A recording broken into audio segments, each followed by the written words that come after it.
Hey, Baltimore City. It's the Lamar Jackson of rap, Shanquila, the shot caller, Big Northeast thing. It's just $1 million thing. Just $1 million thing. I got $1 million thing. I don't give a fuck. Before I beat that pussy up, I'm trying to finger up. I'm trying to smell it. See if I won't slurp this. I got $1 million dick. My shit curving shit. I work that bitch. Why sick my meal talk, my block rich, my bread strong. Knock, knock, knock, bitch. Open your mouth, ho. Daddy home. Money made like this every summer. Bitch, mother think she wanna take my dick to Benny Hunter. Chop it up, and this thug is a one in a million. Girl, I'm boozy. If you passing up on me, girl, you soup. I ain't playing, I got land. If you playing, then you land. You ain't gotta say pull it out, it's already in my hand. A couple million in my hand, thinking $1 million thing. Yeah, 20 years on the road, I got $1 million brain. Yeah, when I think about my past, I did $1 million thing. Yeah, when I look up at your ass, I wanna fuck you bad $1 million times. It's $1 million thing, $1 million thing. I got $1 million thing, $1 million thing.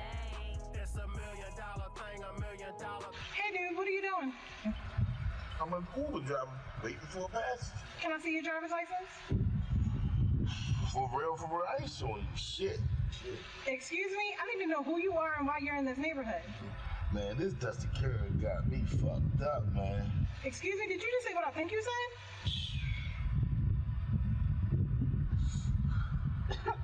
Oh no, I'm calling the cops on you. Call him, I'll be right here. Shit. Call him.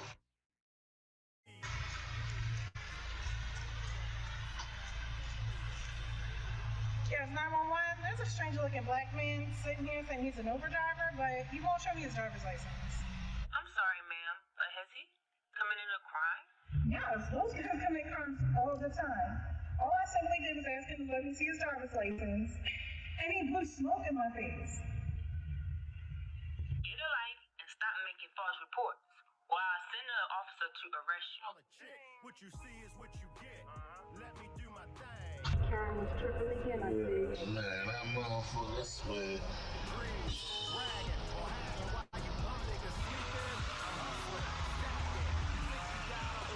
Behind you, she's laughing. She stay down with me. She likes the way I make shit happen. All about my B.I. Smooth as butter. Y'all ain't got no money, y'all broke motherfuckers.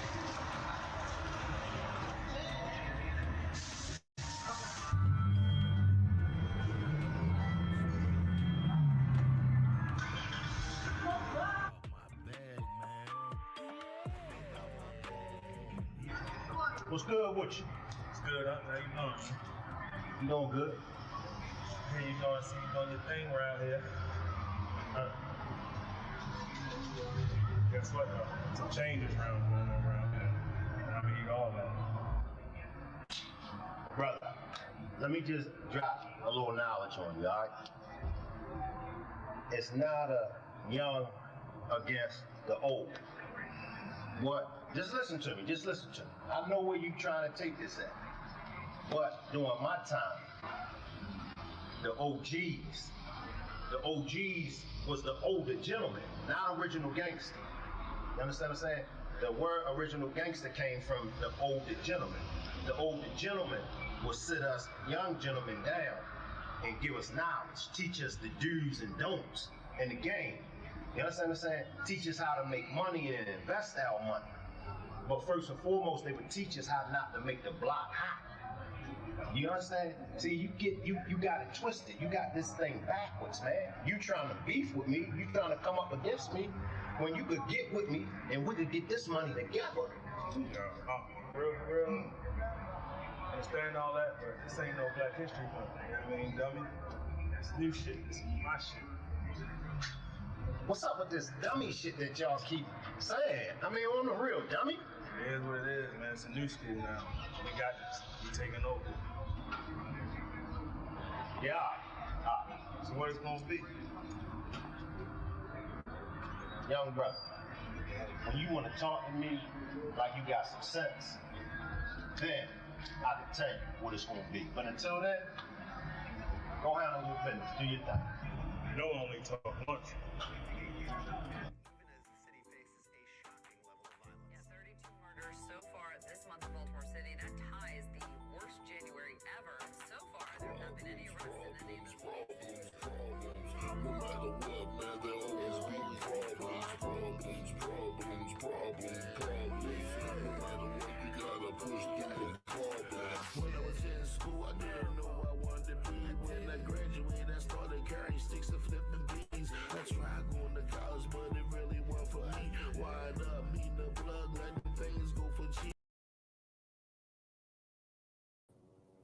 Salute everybody. Salute everybody.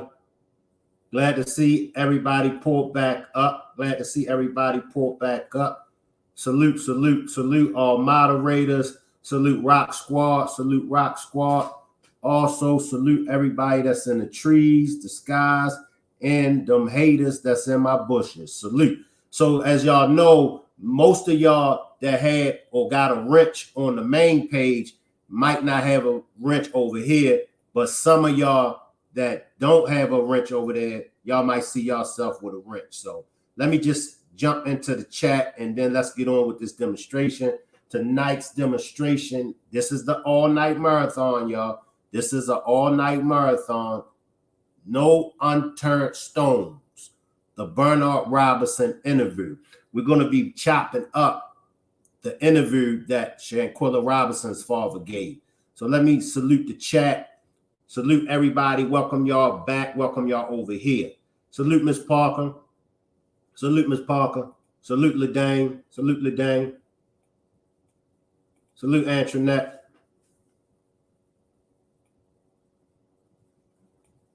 Salute Erica Kane. Salute Mister. Salute Mister. And that movie that y'all was watching, that's my movie that I wrote, directed, and starred in $1 Million Thing, featuring Snoop from The Wire, as well as the #1 YouTuber, Charleston White, with Bootsy Badass on the soundtrack. So that was the movie $1 Million Thing. If you would like to watch the $1 Million Thing movie, it's on my main page. The Shank Rock is on my main page, but it's only for members only.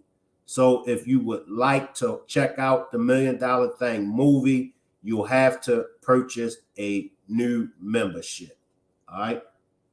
Let's see who else we got in here. Salute Tristan. Salute Tristan. Salute Erica Kane.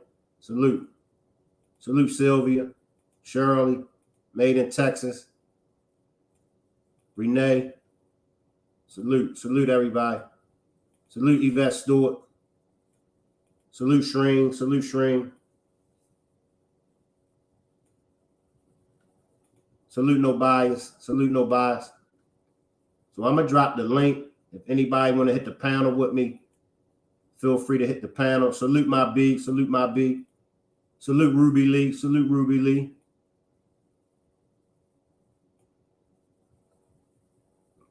Salute Coffee Girl. Salute Coffee Girl. I'm glad to see that everybody from the Rock Squad made it over here.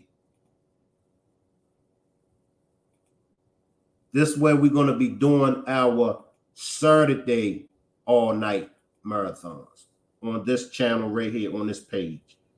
So all the marathons on Saturday nights will be done on the Shank Rock Films. Salute Jazzy Jennifer. Salute Jazzy Jennifer. Glad you made it over here. Salute, salute. So I dropped the link. If anyone want to hit the panel, hit the panel. I appreciate that, Shreen. I appreciate that, Shreen. And also, if you would like to support the channel, on this channel, you won't be able to purchase a new membership on this channel. You won't be able to purchase a new sticker or a super chat. I mean, a super sticker or super chat. You won't be able to purchase those over here.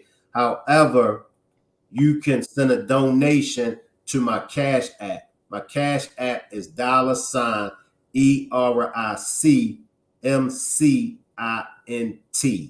That's the only way over here that you can support the channel, or you can hit the like button, subscribe, or share the demonstration to your social media. However, on this channel right now, you won't be able to purchase a new membership, a super sticker, or a super chat. Salute Chen. Salute Chen. Appreciate you pulling up. Salute Chen. Salute Miss Parker. Go ahead and slide in, Miss Parker. Salute to the Rock Squad. I just want to make a couple announcements real quick first. $1 Million Thing merchandise is also available. Switching Lanes merchandise is also available, and Rock Squad merchandise coming soon. So please be looking out. And you can hit Shank up on his Instagram bio for prices of the hoodies and the t-shirts, and he can get anything you need made in those logos or whatever. So okay, sorry, Shane. Take your So time. are we still talking about Nazir? Well, we could talk about Nazir if you want, even though we talking about the Bernard Robinson interview, but you welcome to talk about Nazir if you want to talk about Nazir. Well, I just want to piggyback off the last live that you just did. I'm just still catching up on things, and I'm still just trying to understand that I've been places that some things have happened. You get what I'm saying? And it happened so suddenly that I was like, Nazir, you know what I'm saying? What more do I say if I wasn't there from the beginning to know? You know, you can't, and just because everybody's like, they told, you know, they friends, they told, you know what I'm saying? I'm going to walk in a situation like that, stunned and shocked too, you know what I'm saying? And I would be feeling just like him. There's no more he could tell because he wasn't there from the beginning. If you get what I'm saying, he wasn't there from the very beginning. He came on in the end. You know what I'm saying? With them already knowing what they done to her and stuff, I'm pretty sure they weren't giving too much detail. Just because they was friends don't mean at the end of the day, you know what I'm saying? Because they're not even being truthful now. So of course they're not gonna be truthful with anybody that came in at the end, and that's all. But go ahead. You right though, Miss Parker. Salute Barbara. Salute Barbara. Appreciate you pulling up. Salute Barbara. Salute Jamie. Salute Jamie. Salute. I like that shirt you had on in the movie. Yeah, I want my flowers while I'm alive. Appreciate that, Mister. Yeah, it's like, you know, salute Blended Healing. Salute Blended Healing. It's like, you know, when you pull up on something, see, we can only assume, you know, we can only assume. Oh, he knew, they told him. We can only assume. We don't know what they told him when he pulled up. You get where I'm coming from. Salute, Linda. Salute, Linda. You can't for sure say, oh, he knew. But you got to assume what he said. He walked in on that. This one thing's for sure. I don't think, salute Cola. I don't think that if he had any involvement, because we got to remember, y'all, everything that he said in them videos will come back to haunt him if he's lying. Straight like that. Salute Tamika. Appreciate you pulling up, Tamika. Them videos, if he's not truthful in them videos gonna come back to haunt him. So why would he put them videos out there knowing if I put these videos out here, if I say this, if I say that, they's gonna come back to haunt me. I can't believe he walked in and didn't see Shanquila transitioning. He's not 5. He knows what a unalive person, right? But that's what he said though, Shreen. That's what he said. He said that she was still alive. However, she was unresponsive. So, you know, that could have been, she could have been in a paralyzed state, or she could have been going through the transition. He says she was alive, but she was just unresponsive. So, you know, he walking in on that, you know, like people is saying about him. Oh, he left the body over there. I mean, what was he supposed to have done? Kalia is the one that was conversating with the family. So if Kalia is the one that's conversating with the family, that's just like if, let's say if it's me and you, for instance, Miss Parker, and something happened to one of our friends, and you corresponding with the family, I'm gonna go ahead and I'm gonna continue. I'm gonna let you to continue to talk to the family. I'm gonna be asking you, oh, what did the mother say? What did the father say? But I'm gonna go ahead and I'm gonna let you be the one to continue talking, because we gotta remember the Khalid was talking to the mother, you know, from the beginning. And he said if he would have been there while it happened, it wouldn't have went down like that. That's what he said. Salute, buddy. Salute, buddy. Appreciate you pulling up, buddy. Salute. And that's why I was kind of coming from. I'm gonna be nervous too. We haven't been put in a situation like that, but I can only imagine. And I'm not saying we wasn't there. You get what I'm saying? We just speculating like, why didn't they and why didn't they? And I'm gonna go live too, Shank, because I'm gonna prove my innocence. Like, I'm gonna go live And then everybody was like, well, he was talking about the floors and this. He nervous too. This is one of the biggest cases going on. It had been one of the biggest cases once he hit the live stream. You get what I'm saying? And it was talked about all over the world. So he's coming like, hey, I'm saying, why haven't the other ones did what he did? If I know for a fact I might have been guilty of standing there and allowed something to go down that shouldn't have went down, but I'm still gonna speak my innocence at the end of the day. Yes, y'all can charge me for watching that. You know what I'm saying? I am guilty by fault of watching that go down and not preventing it. But I did not do nothing to that person. You get what I'm saying? Mm-hmm. And I just hate that somebody's getting criticized for just speaking out. You know what I'm saying? And it was more people there than just that person. Why the best friend ain't speaking out? The best friend was holding the phone. Fight back, fight back.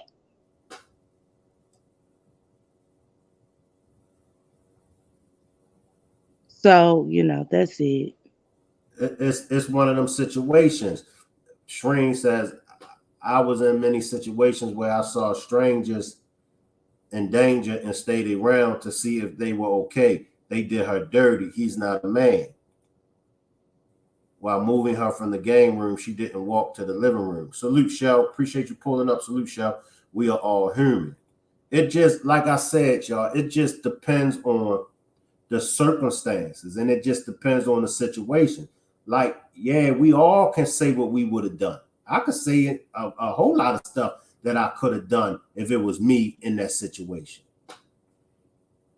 But, until you actually in that situation, you don't know what you would have done. And Shank, I can't lie, God forgive me today. I've incurred guilt for years watching. I watched a couple people get their life taken. Have I ever spoke out on it? No, I haven't. We seen what we seen. But at the end of the day, our lives was at stake too. We wasn't in another country neither. You know what I'm saying? But our lives was at stake, just witnessing something being somewhere innocent. Didn't know why it happened in front of us. But the person that took the person's life know who we are. You get what I'm saying? Mm-hmm. It was a lot of people around. Nobody spoke on it. Are we guilty? Yes. But at the end of the day, I'm like, man, what just happened? I'm spooked. We scared. We had the people coming around us forever like, man, is he thinking we talk? Like, do this person think we talked? You know what I'm saying? I got kids. I was in for my life watching that happen. Right. So if you have not been in that situation, everybody say when something like that happen, you're gonna take off running. Nah, I was froze. We was froze. We was in disbelief.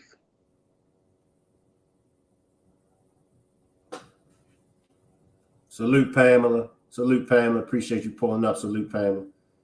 I mean, it's once again, it's easier said than done. And once everything comes out, then we'll be able to determine. It's going to come out whether he lying or not. It's going to come out, y'all. Y'all know it's going to come out. And when it come out, then, but right now, I just think, he did the best that he could do despite the situation. Salute, Tamika. All I want to know is what happened from the time you got there, rubbed her head, and listened to Summer Walker, supposedly, and from the time you realized she was unalive and y'all left her. I mean, we can, of course, we could speculate on what happened, but it's once again like, I mean, I don't think that he would have came out and said what he said if he was lying. Because, okay, he didn't told the whole world that he wasn't there. He told the whole world that he got there on the 29th. Salute Eye of the Storm. Salute Eye of the Storm. So he's telling the whole world that's going to come back to bite him. You know, it's going to come back to bite him. No, Nasir not the victim. He ain't the victim. No. No, I would never say he's the victim. However, we can't overlook what he's telling us that to be true. You know what I'm saying? It's like I said, I used this before. It's like you in a relationship. Say I'm in a relationship with the mother of my child, right? Now say that the mother of my child, say she cheats on me, okay? Now I'm so angry at the mother of my child and I'm pissed at her. Now I'm going to my son and I'm telling my son, you know your mother ain't no good. You know your mother a liar. Your mother cheated. Don't believe nothing your mother say to you. I'm basing that off of one thing, and that was because she cheated on me. Am I right or am I wrong to go and tell my son that my wife, my girlfriend, his mother is no good? His mother is a liar. His mother is a cheater just off of her cheating on me. I would be wrong to do that, wouldn't I, Miss Parker? Yeah. So that's what's happening with Nasir. It's like we're not trying to make him to be a victim. However, we're not going to give him a charge that ain't his charge. You know what I'm saying? Go ahead and slide in, Miss Parker. That's what I was saying. It's like it was just the wrong. I mean, even though it was the right place because they were supposed to have been having a good time, it's just the situation of wrong place, wrong time. And I'm not saying he's not a victim because yes, but at the end of the day, the man did come. I'm trying to understand why ain't nobody else that was standing around. He did get there. He did, you know what I'm saying? He was guilty by being there, yes. But during the actual, you know what I'm saying, start of it, he was not there. So that's what I was saying. Like, why the best? I want to hear from the best friend more than anybody. We know what the person done that attacked her, but I want to hear from somebody that this girl trusted all her life to come forward and just say why you didn't help. You know what I'm saying? Just plead your case, because at the end of the day, you still guilty by association. You still guilty for just being there, holding that phone and telling your best friend to fight you, set her up. Let's slide into the actual interview as far as Bernard Robinson, and let's look at some of the things that he has to say. No bias. Shell, I think y'all wanted to touch off on this, so I dropped the link. Y'all could join me and Ms. Parker on the panel. Nasir nor the doctor's account of the events add up. Salute, Ebony. Salute, Ebony. Appreciate you pulling up. Glad you made it over here. Salute, Ebony. So, salute, Shell. So let's start with Bernard's interview. I'll let you lead off. Okay, one second, Shank. I gotta fix my sound. Give me 1 second.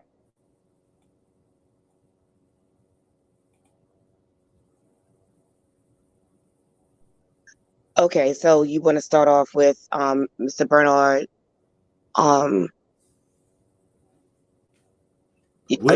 Wherever you would like to start off at.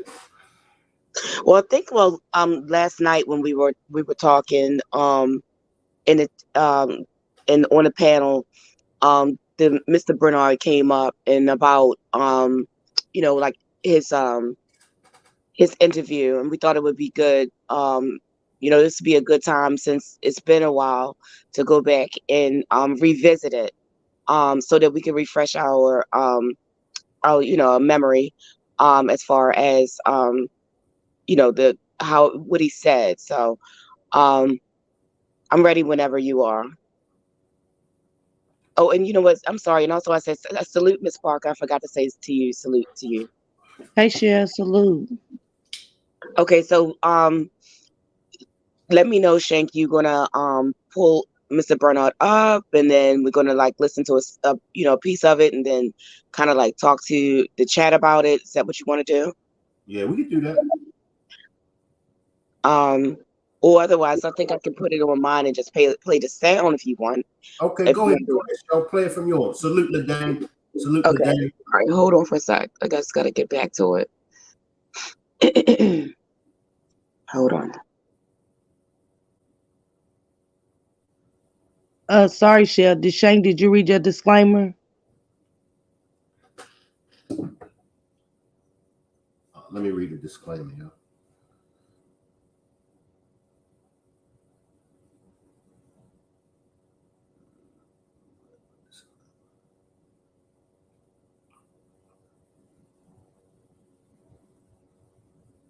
Coming up.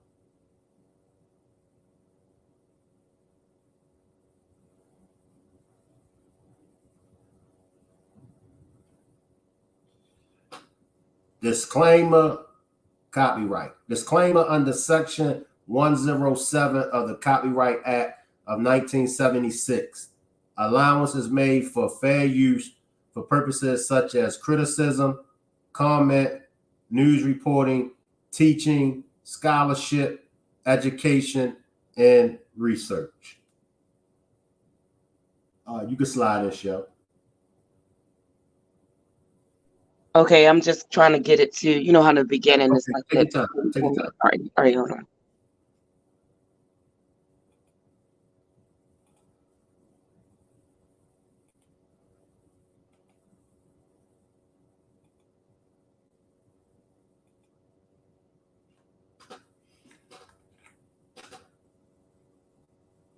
Let me know if this sounds correct. If I don't know. Hold on, I'm gonna start now. How you doing, Mr. Robinson? I'm holding through the grace of God and everybody prayers around this world, around this nation who have been praying and just watched, who have been listening to and reading about what went on over there in Mexico, Cabo. Yeah, that's how I'm standing through everybody prayers and how they feel about this situation. Yes, sir. That's the only way I understand. Yes, sir. Yes, sir. Well, I definitely want to say you do look good, and I see that that God's grace and mercy is all in this. We're both Bible believing men, and we know that God can do anything but fail, and God has been in this case from the beginning. Even in the room, He's been involved in this. He knew what was going to happen, and He knew that He won't let those who are responsible get away with it. He's already working. And to see that Shanquila not only has had an impact on just Charlotte, but it's beyond Charlotte now. The world see how beautiful she was. The world see how she can slay hair. The world see how of a woman she carried herself. And just to see that some no good, low down, dirty dogs would do something like this to someone who was at the top, and to reduce her to a hashtag it's very egregious, and it is disgusting, and justice will be served. Let's make that clear. Oh yes, Mr. Robinson. Yes. Yes. Justice will be served. I first want to give my condolences to you and to your entire family. I am so sorry that you all are going through this, and I continue to pray for you all, and people around the world continue to pray your strength, and that God will continue to touch this situation and will bring those who are responsible to justice fast, quick. We have been talking over the phone since I first reached out to you all, and you told me about your daughter, and you told me about the lie of the alcohol poisoning, and you told me about what the autopsy said, you told me about the pictures that you were shown of your daughter, and just how dirty, you know, this murder was. Can you tell us a little bit about, you know, what I don't want to call them friends because they're not friends, but I just want to pause it real quick. Shank, no bias is backstage. So I'm just gonna pause it before he starts talking. Oh, she's there. No, she's not. That's what's okay. I'm coming. Okay. So 1 second. One other thing before I put it back on. As I play it, Shank, just because I'm new to this part. Do you want me to start pausing? It's up to you. It's gonna be up to you and no bias. I'm gonna leave it up to y'all when y'all want to pause it. I'm gonna leave it up to y'all. Okay, so what I'll do is I don't want to I'll do it like in like maybe it's 11:26 on my side. So maybe like 11:31, 11:32, I'll pause it and get any comments or anything like that. Is that okay, or should I let it go like 10 minutes or so? I'm not sure. It's up to you. Salute Rebecca. Salute Rebecca. Let it ride for like 3 to 5 minutes. 3 to 5 minutes. Okay. People that she was over there with, what did they come back to North Carolina and tell your family, especially Khalil, who is, the best friend of your daughter? Can you just talk about how you found out about your daughter's death, and can you talk about the lie that they told? Well, at first, I was sitting at home on a Saturday, which was the 29th. It was like 7 or 8 p.m. and the phone rung. I'm sitting there looking at TV. So my mom said, I said, well, Mom's calling. So I picked the phone up and it wasn't sounding right. So and then she said, Shanquila gone. So, I said, gone, gone where, and she said, she dead. I said, dead how? And she said, alcohol poison. So she said, I said, how'd you got alcohol poison? Where's she at? So she said, Mexico, Cabo. So, the phone just, my phone dropped and I just started crying. I'm trying to figure out who she was over there with, and said she was over there with some friends that she went to school with, went sailing with. So I said, you know of them? You know them? She said, I know of them. I just know she went to school with them. So, from there, my whole night was just trauma, man. I just cried all that night. Just cried. Yeah. Not knowing, how, over in Mexico, where she at, or what, Now, right now, go ahead, Dad. It's just hard. It's just the point that alcohol poisoning. It didn't sound right, I said, how you got over there, for the flu over there, I'm trying to, when she leave? So he said she left Friday, got there 8 o'clock. She said she talked to her on the phone, and they were sitting there drinking, eating tacos, salads at a chef. Got there 8 o'clock. She said she talked to her on the phone, and from that point, sitting there drinking, so she telling me the whole story now. So from that point, then that's when she found her dead. At 3 o'clock, say her friend Khalil was on the phone talking to us, and she was, sick, throwing up. She wasn't feeling well. She took a shower, laid back down, and they called the Airbnb house. They supposed to send a medic out, doctor out to the house, and they had to pay $150 for the doctor to come. So when the doctor came, I just wanted to stop it there where if everybody heard, he said they called the Airbnb house. So that's when I'm like, did he actually, they called the Airbnb versus calling the Cabo Villas. He says they called Airbnb. So I don't know if that's significant. He could have meant Cabo Villas, but he said Airbnb. So what do you guys think about that?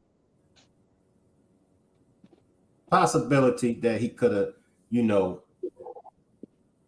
meant something else. Okay.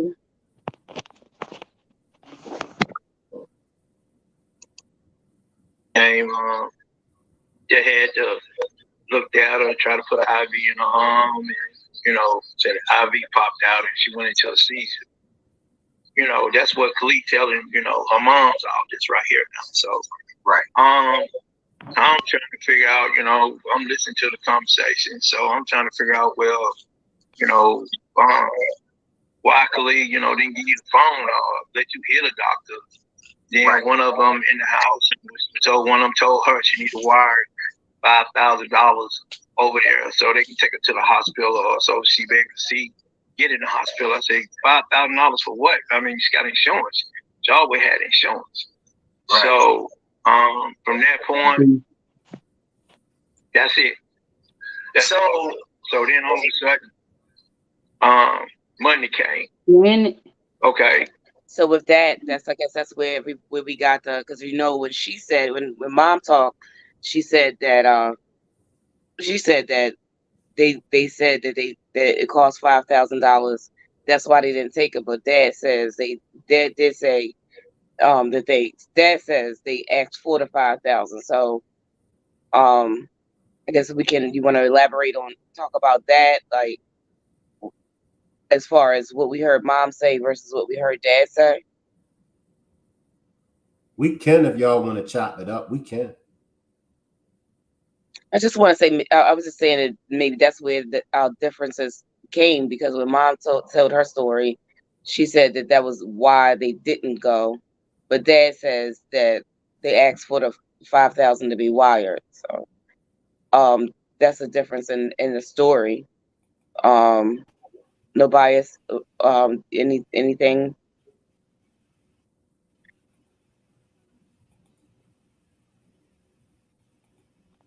I'm sorry, I've been trying to find my mic for the last 5 minutes, but I was zoomed in. So yeah, I think one of the most important things that we want to identify in Mr. Robinson's story is he's getting account of what was told to him. So I find that significant as far as some of the information that he's saying. We're looking for the consistency in it, and we're looking to see just to the point of the $5,000, because in one perspective, it seems like they requested the $5,000. I'm sorry, they informed the mom that how much it would cost. However, in dad's take of it, it seems like they requested for her to wire it. So it's just things like that we're looking to identify. And again, Mr. Robinson being one of the ones who first spoke up. So a lot of his reactions and responses based on what he was told too. So now we can go to the count, and if you see some of the things he say that Khalil said to the mom, but we also hear those things in Nazir's story. For instance, the IV popping in and out. Nazir says it, but here we have dad saying Khalil told mom that.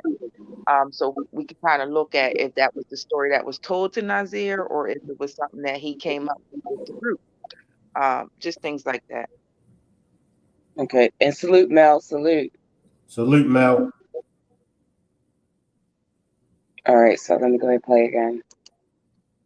Now we getting together trying to figure out what she is. So she on the embassy, calling the embassy, they giving her to run around. I don't know too much about Mexico, none of that. So me and my brother was over my mom's house. So as I'm standing here talking to y'all right now, I'm just hurting all inside. So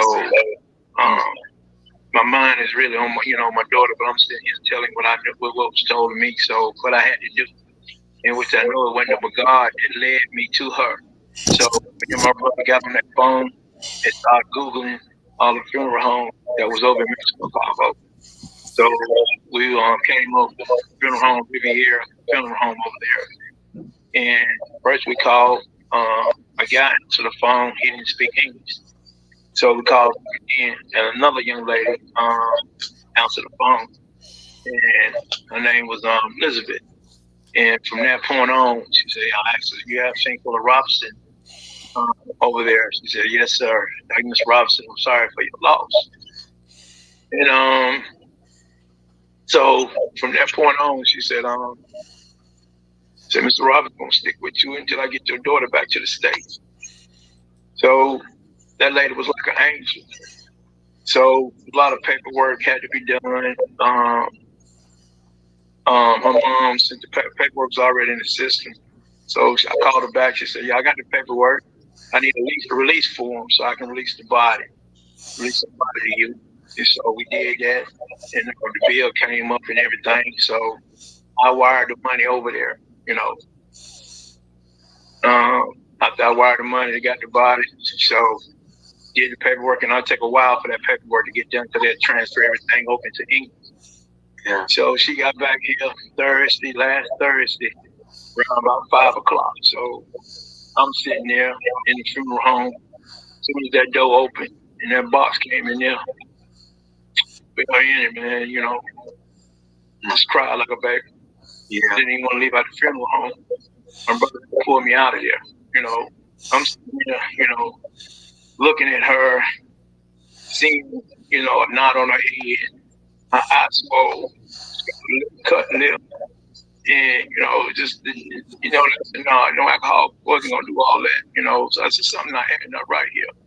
And so y'all going to come back here to the States and bring her luggage back, sit right there in her mom's and her sister's face, ate, told y'all story, how it happened, alcohol poisoning and all that.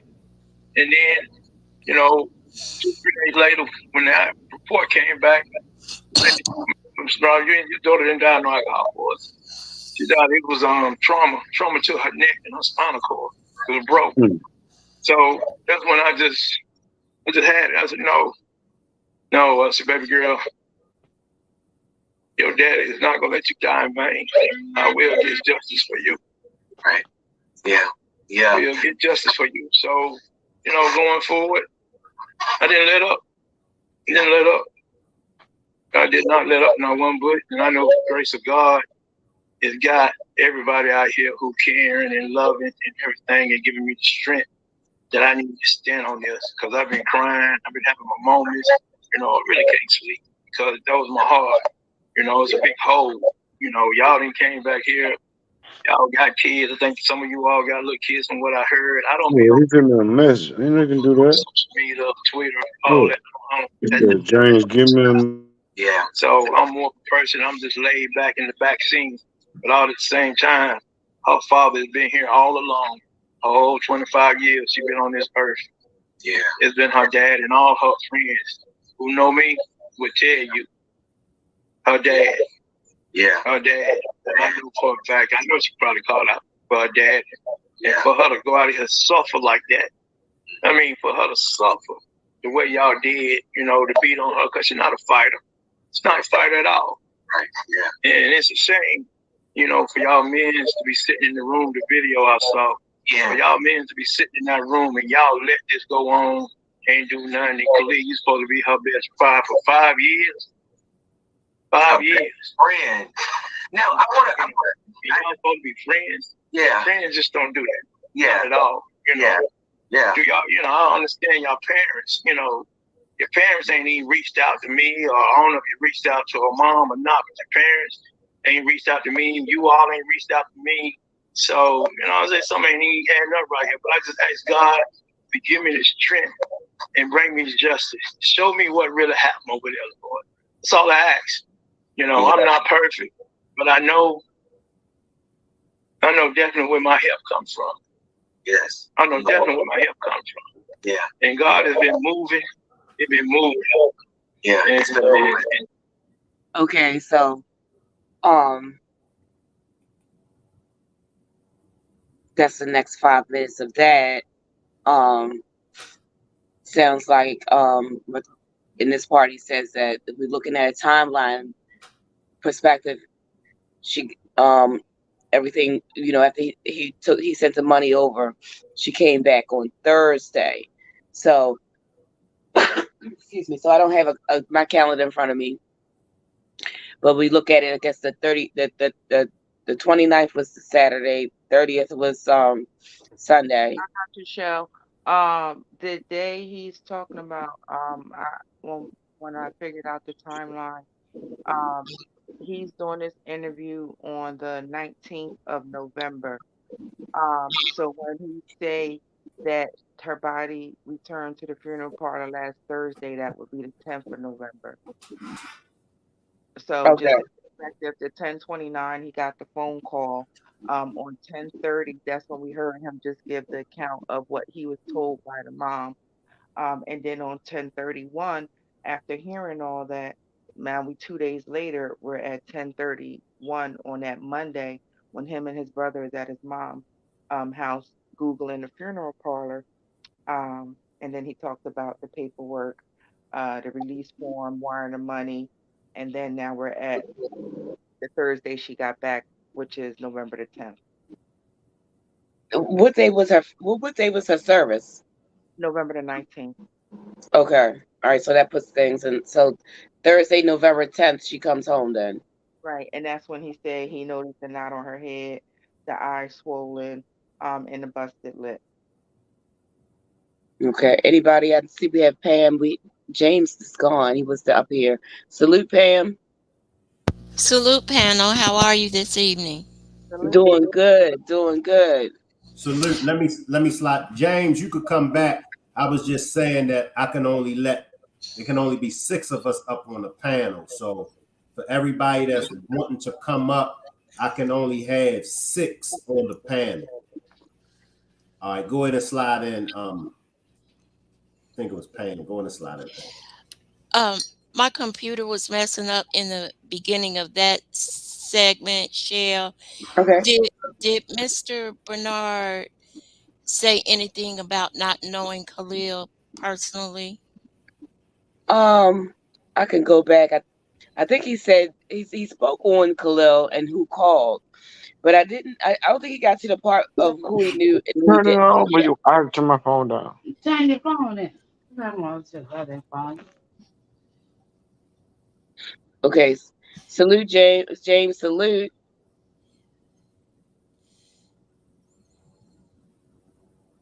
I think he's on mute right now.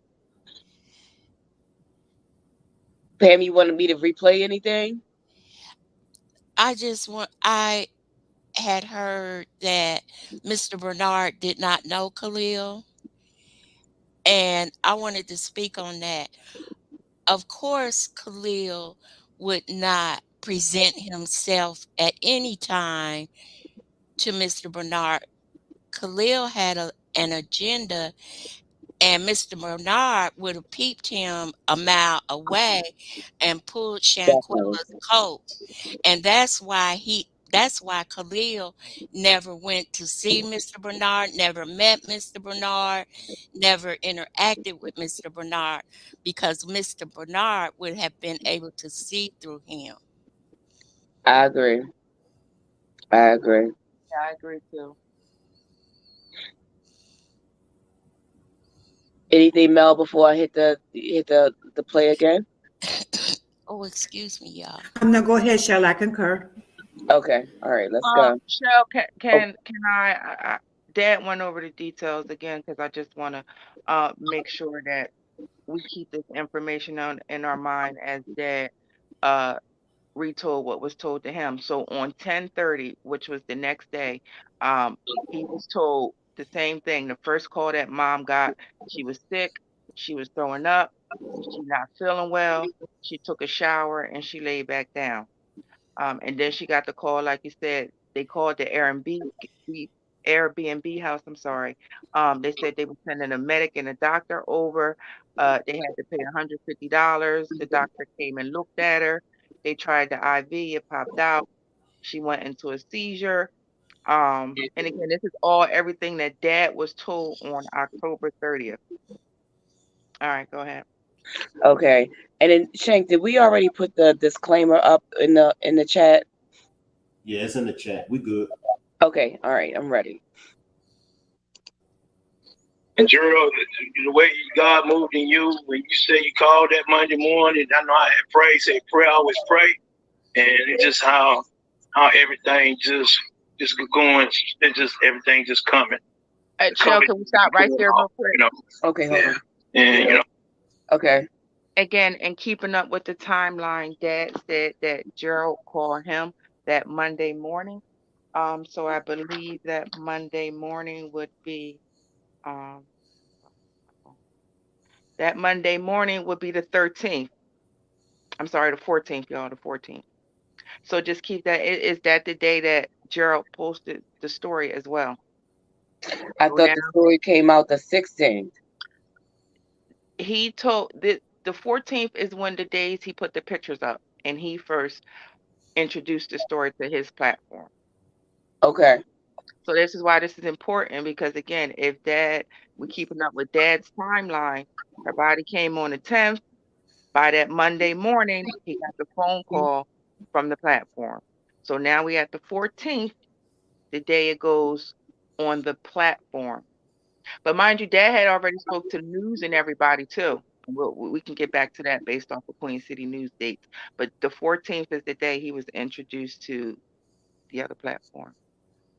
Okay. You know, I'm still hurting. I mean, like I said, I'm sitting here hurting, talking about this as I'm hurting right now, knowing in 2 days, you know, I got to bury her. Yeah. Yeah. And y'all ain't came back here and shut down your Facebook. So in 2 days. So that means that, and you said again, what day was her service? The 19th. Okay. So then, could this interview was on the 17th? Correct. Okay. Pages, you know, you're not talking no more like you was before you left. So what, you know, why you hiding? You know, just tell the truth. So to put these days in perspective, go ahead. To put these days in perspective, now the photos was released on the 14th, and we all know these are the 2 days. Again, this is now by the 17th, so I'm assuming that he's talking about these 2 or 3 days. We all know they start shutting pages down. Fake pages was made, so now this is the time frame that Dad is referring to, between the 14th and the day that he's doing his interview, just to keep it in chronological order. Go ahead. Okay. Mr. Robert, I want to. You got a father here that won't even be, you know, you got a father here now, you know, won't even be a granddaddy. I can't even walk her down the can't even walk her down the house. Yeah. Can't even hear a voice. Can't hear say daddy. You know. You know, she gone. Yeah. She gone. And y'all took that from me. Y'all took that from me. And Khalid, I know she told you about her dad. I know she did. You got a dad. You know, y'all got dads and a mother that I know of. You know. Yeah. They can look at you all. Y'all can have a conversation. I can't have no conversation no more. It's gone. Yeah. It's I had to come on here and, you know, speak my heart and speak my mind. You know, I'm not a deadbeat dad. Yeah. Anybody who knew me, all of my daughter friends, know what type of dad I was. Yeah. And that's what I want you to do. And I know me and you talked, and we talked about having an interview. And I know we talked about, you said that I'm gonna give you one first because you've been working on it. And I just want to thank you because the people need to hear from you. These I'm gonna call them murderers. I don't care what nobody else call them, Mr. Robinson. I'm gonna call them what they are, my opinion. Because I feel like that y'all knew what was going on and you still didn't say nothing. Now the problem I have is that Khalil came back, brought your daughter's luggage to the house, had dinner, and sat in y'all family's face and told y'all that Shanquila died from alcohol poisoning. And then when I called you about the video, you didn't even know anything about the video until I called you and told you about the video, and I sent it to you. And you know, now that the video is out, it definitely confirms what you were saying all along about, you know, this alcohol poisoning doesn't put a knot on your head. It doesn't swell your eyes. It doesn't bust your lip. It don't do any of that. And I know that that's one of the parts that you can't even fathom of how this man can come to your family's face and tell y'all a lie like that. Now, I spoke with Miss Salamandra. I spoke with Miss Robinson, and she had told me that Khalil had been coming back over to the house. He was coming around every day. Did he ever call you? Did he ever reach out to you personally and tell you, you know, what happened or any of that? No, Khalil never called whatsoever. You know, what his mom was telling me, you know, he'll come over to the house. I guess he was coming over to see what kind of information they knew. But once I found the information out, that's how they found the information, was through me, that she had a broken neck and a broken spinal cord trauma. Right. That's how they got the information, was through me. And then once they came, when I called and said what happened, then he was over there. Then all of a sudden, from what they told me, he got all sick and wasn't feeling good, and say his aunt was with him or his mama was with him. He wanted to leave. And when he left, they ain't heard no more from him, you know. So stop right there, Chef. Then when I saw the video. Okay. I guess that part is significant because Dad mentions, you know, when we all talk about that moment that the sister describes as he started sweating, rubbing his beard and everything. This is what Dad is describing. This is the moment that he called them because he got the results back, or the information back that she had. Unfortunately, her injuries was atlas luxation. So that's just important too, that Dad was the one who got that message and passed it on to the family. We'll go back to that about the timeline. But Can I say something? go ahead. That's exactly what I was speaking on last night. You know, the dad was the one who got the information first. He's the one to pass the information on to the family. And that I was saying last night, you can hear the hurt in the man's voice as he like poured his heart out to the people he was interviewing him. Definitely. And that was my whole point. And if I hurt anybody feeling last night, I came out brash. It just no. Let me slide it, James. Let me slide it. We got tough skin over here. You ain't hurting nobody feelings. Now, the only thing that we expect, like I said yesterday, make sure everybody's opinion and perspective is being respected, and make sure you allow everybody to speak. That's the only thing. You get where I'm coming from. And another thing, make sure there's no TVs turned on in the background, radios, nobody's talking, because any noise will get into the podcast. But outside of that, we all got tough skin over here. Speak your mind. Go ahead and slide back in, James. Yeah, like when it first turned on, me and my girl, she can join the chat and everything. When it first turned on, I was trying to turn my device down so y'all wouldn't hear that, but I'm sorry about that. Anyway, the whole thing is, y'all, to the whole chat, the whole family, is that my point is this is a broken family with no answers. Right. You know what I mean? And I can feel their pain because I've been there. You know, not knowing, you know, and not having a closure or no answers at the end of the day, at the end of the year, month, however you want to call it. But this man pulled his heart out. And a lot of people don't understand. Daddy baby is way more sensitive than, you know, the mama's boy. You know, girls tend to drift closer to dads, and boys get trouble to mama. You know, and just listening to y'all just talking right now, you can hear that man pain, man. Mm-hmm. And that's why I was so passionate about that Niger guy and anybody that was there, not just Niger, all the people that was there, nobody reached out to him. The man said in the live that I would have made sure everybody got back. Instead of leaving my baby by herself. Let me slide in real quick. James, you see what's on the screen?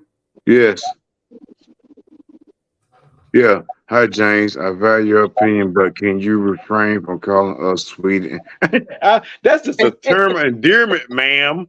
I'm sorry, I will not. I'll try my best. That's the way I talk. Yeah, James, I just want to say salute to you. I think you were getting your sound together on your side, but I Does it wanted to sound bad? yeah, no. I was telling you that I wanted to say salute because I saluted you earlier, but you weren't. You were getting together, so you didn't hear me. So I want to say salute, and then, as well as yesterday, I really enjoyed you being on the panel with us. You definitely I just really enjoy you being there. So and I hope you didn't feel like there was any, it was just us like, chopping it up, saying outsides and everything else. So there was no, bad feelings, and we got to hear everybody's side. And like, Shank said, we all got tough skin. So even in the times where there was like, one side to the other, which way we felt about things, it didn't strike me as being offensive or anything like that. So I just want to say that to you.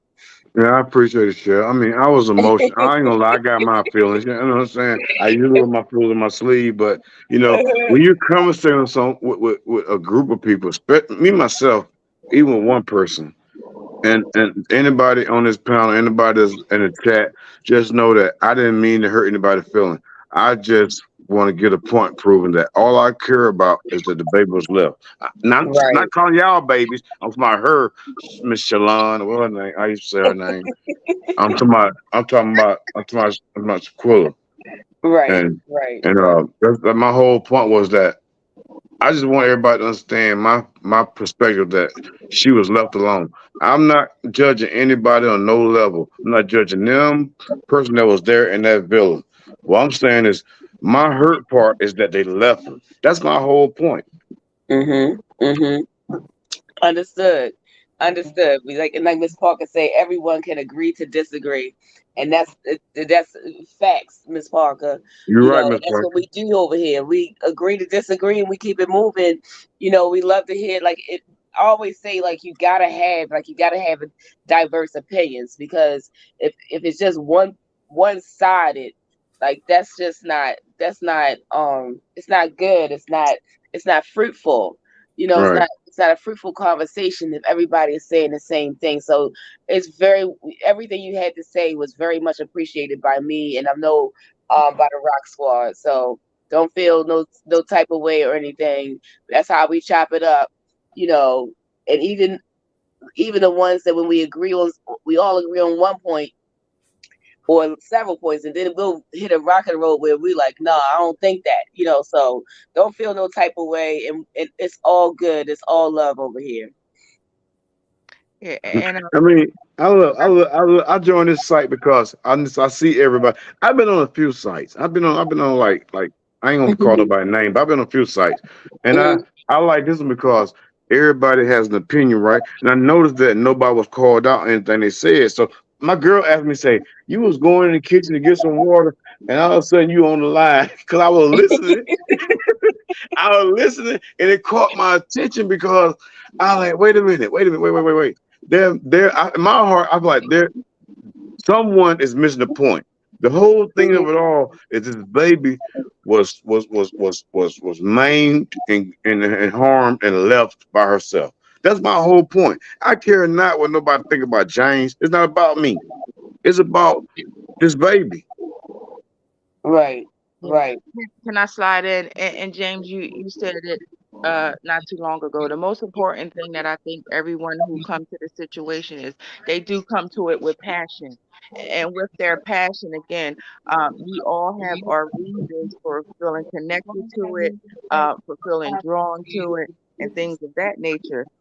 So to the point of you and where you have recently become a voice on the channel, honestly, you've become the motivation behind this demonstration because, I just do want to kind of go back to what you said. We absolutely understood what you said. So don't take that the wrong way. I think we all understood that but the passion of it that comes with it, Shell and I'm sure a lot of us do, we reflect on the demonstrations and the things that said. So a lot of the things that you said as we reflected on it said, yeah, we are past that, but sometimes we do need to go back because it's people who do forget certain points, right? So a lot of the things that you were bringing up yesterday is a lot of things that people may have forgotten or lost the essence of. So with Right. that, again, thank you for your motivation and your passion, because that's why we're here again tonight. Again, to just make sure that we're all on the same page about how we feel about the situation. And most importantly, we want justice.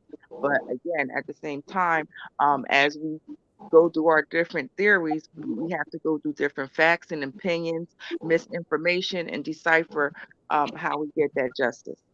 Right, right. And I want to say one other thing before we start back on the, and James, also you enlightened us like, hey, let's go back to Mr. Bernard's story. So you actually gave us our next demonstration. So another, special thanks to you. And hope you keep coming back, and I hope you keep enjoying being part of the Rock Squad. Yeah, I'm gonna rock with y'all a long way. It's like, that's why I said. That's why I said what I said. Like I said, I apologize to anybody I offended, but my whole thing is this: it's not about me. I don't need. I appreciate y'all kind, but I don't need y'all to give me no comfort. The whole thing is about this young lady who went down there with people she considered her people and came back in a box by herself. That's my whole point. I don't care about nobody think or what nobody say about James. I'm irrelevant. We as a family got to keep on pushing, keep on pressing, and make a difference. What I want to know, I want to ask y'all as a group is, what do we do now? I guess that would be one that we gotta let's can we table that one until we get through this, because that could be a long one. It is, Yeah. but I could give you the shortest answer. What we're doing, exactly what we're doing right now. We're keeping the conversation going. We're helping the family get answers. We're helping the family through letters and emails and things like that. So, all we can do is what we're doing now, and it's a learning process. So as we go along, is things that we're going to learn, is hiccups we're going to encounter. So when you're learning, it's a never-ending story in that aspect. So I think the short answer is what we're doing right now, keeping the conversation going and keeping her name alive until justice is served. You're right. You're right. That makes sense. Okay, so let's get back to it. For y'all to beat her, knowing she's not a fighter. For y'all to, I don't know if y'all woke up out of her sleep, to beat her naked like that. Well, while she was naked. For you men, sit in that room and watch her, that girl hit on her like that while she was naked. I mean, This is the men in the room. Wait, I mean, do y'all have sisters? Do y'all have a mother? What if someone show y'all a video like that? A man, someone beating on your mother or beating on your sister naked. How would you feel? And she's not even defending herself because she's not a fighter. You're already bigger than her. She ain't petite, don't weigh no more than about 120, 125 pounds. That's not her style. Her style is not a fighter. Her style is not a fighter. She wasn't raised like that. Yeah. She wasn't raised like that. She was raised to have fun and treat people like she want to be treated. Laugh. Care for others. And y'all want to take her over there out of her comfort zone and do her that way when she thinking she going over there to have fun. And y'all seen that to me, it was a setup. Yeah. That's what it's in as well. To the grace of God. Yeah. I'm gonna get justice. She's not gonna die, and Sydney would not die in vain. No. I'm gonna get justice. I'm gonna get justice. Yes, sir. Yes, we are going to get justice. You are going to get justice. Shanquila is going to get justice. Your entire family is going to get justice. Now, Mr. Bernard, Friday, they are over in Mexico. Saturday, as you talked about earlier, Khalil calls and he says that Shanquila is not feeling good. She's been throwing up and she's resting.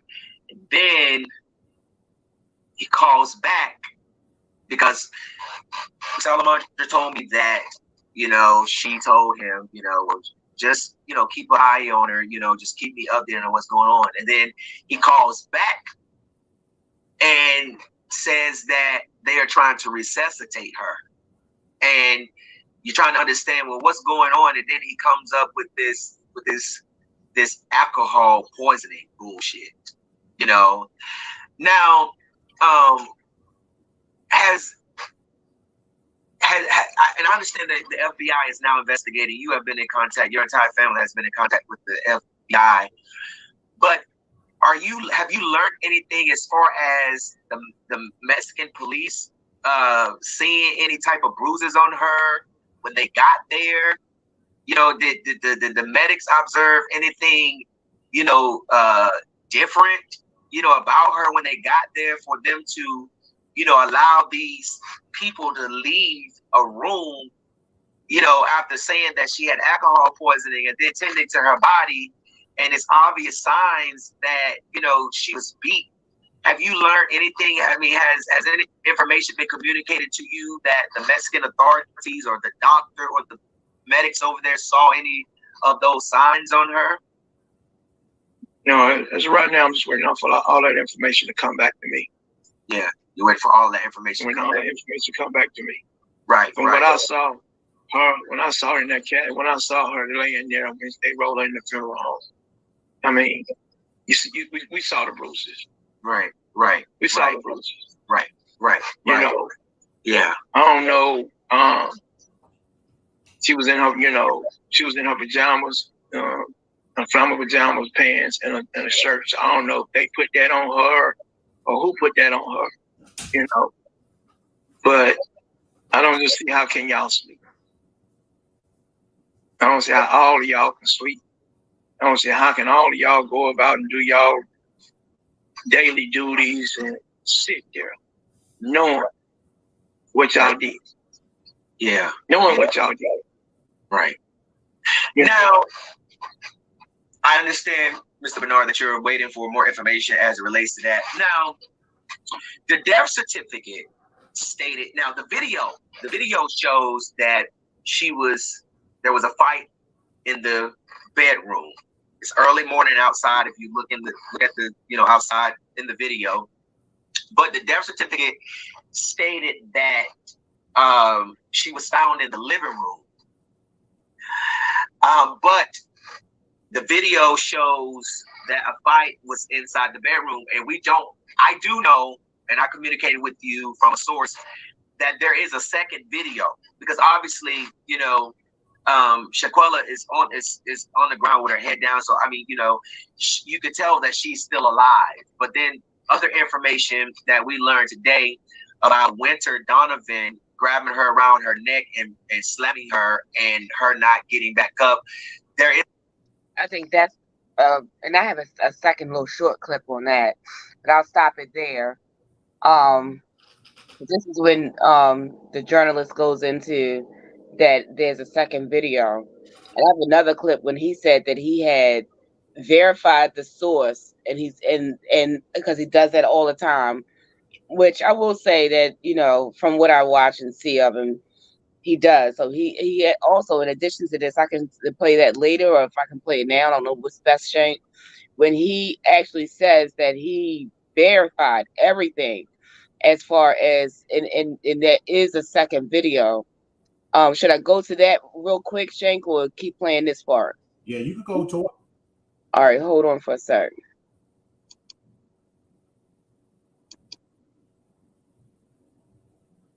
I thought I sent that to myself. Hold on 1 second.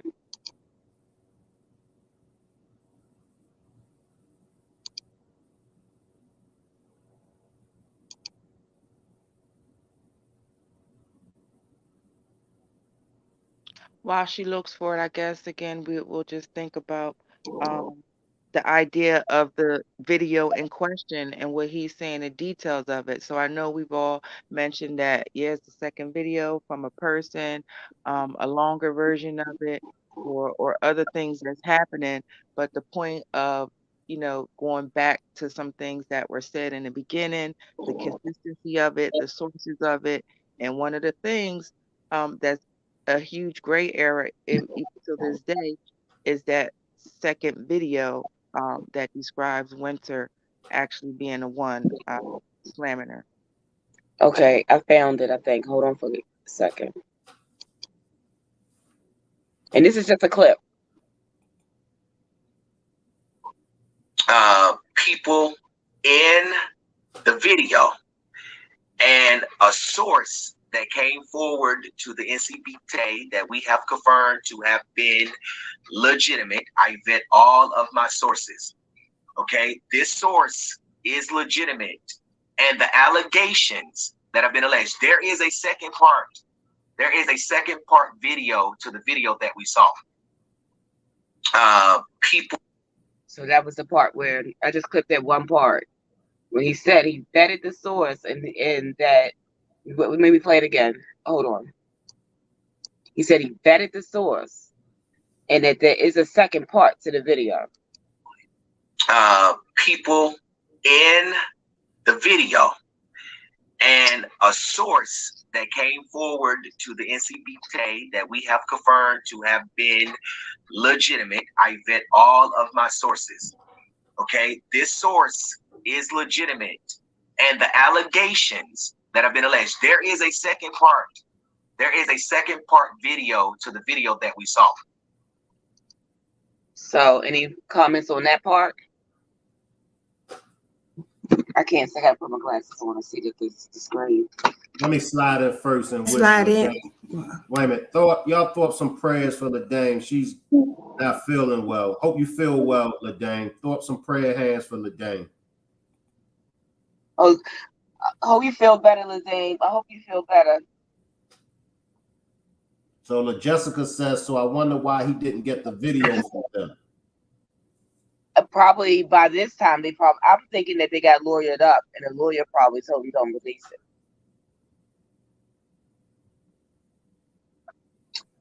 And I wouldn't be surprised if it was one of the, because I remember also, it's not in this one, but they were trying, I remember, I gotta find that one, and I'm sorry, I just thought about it. But he said that one of the family members said that they were upset that everything was pointing to Dejanay, and that there was a second video showing Winter slamming Shanquila.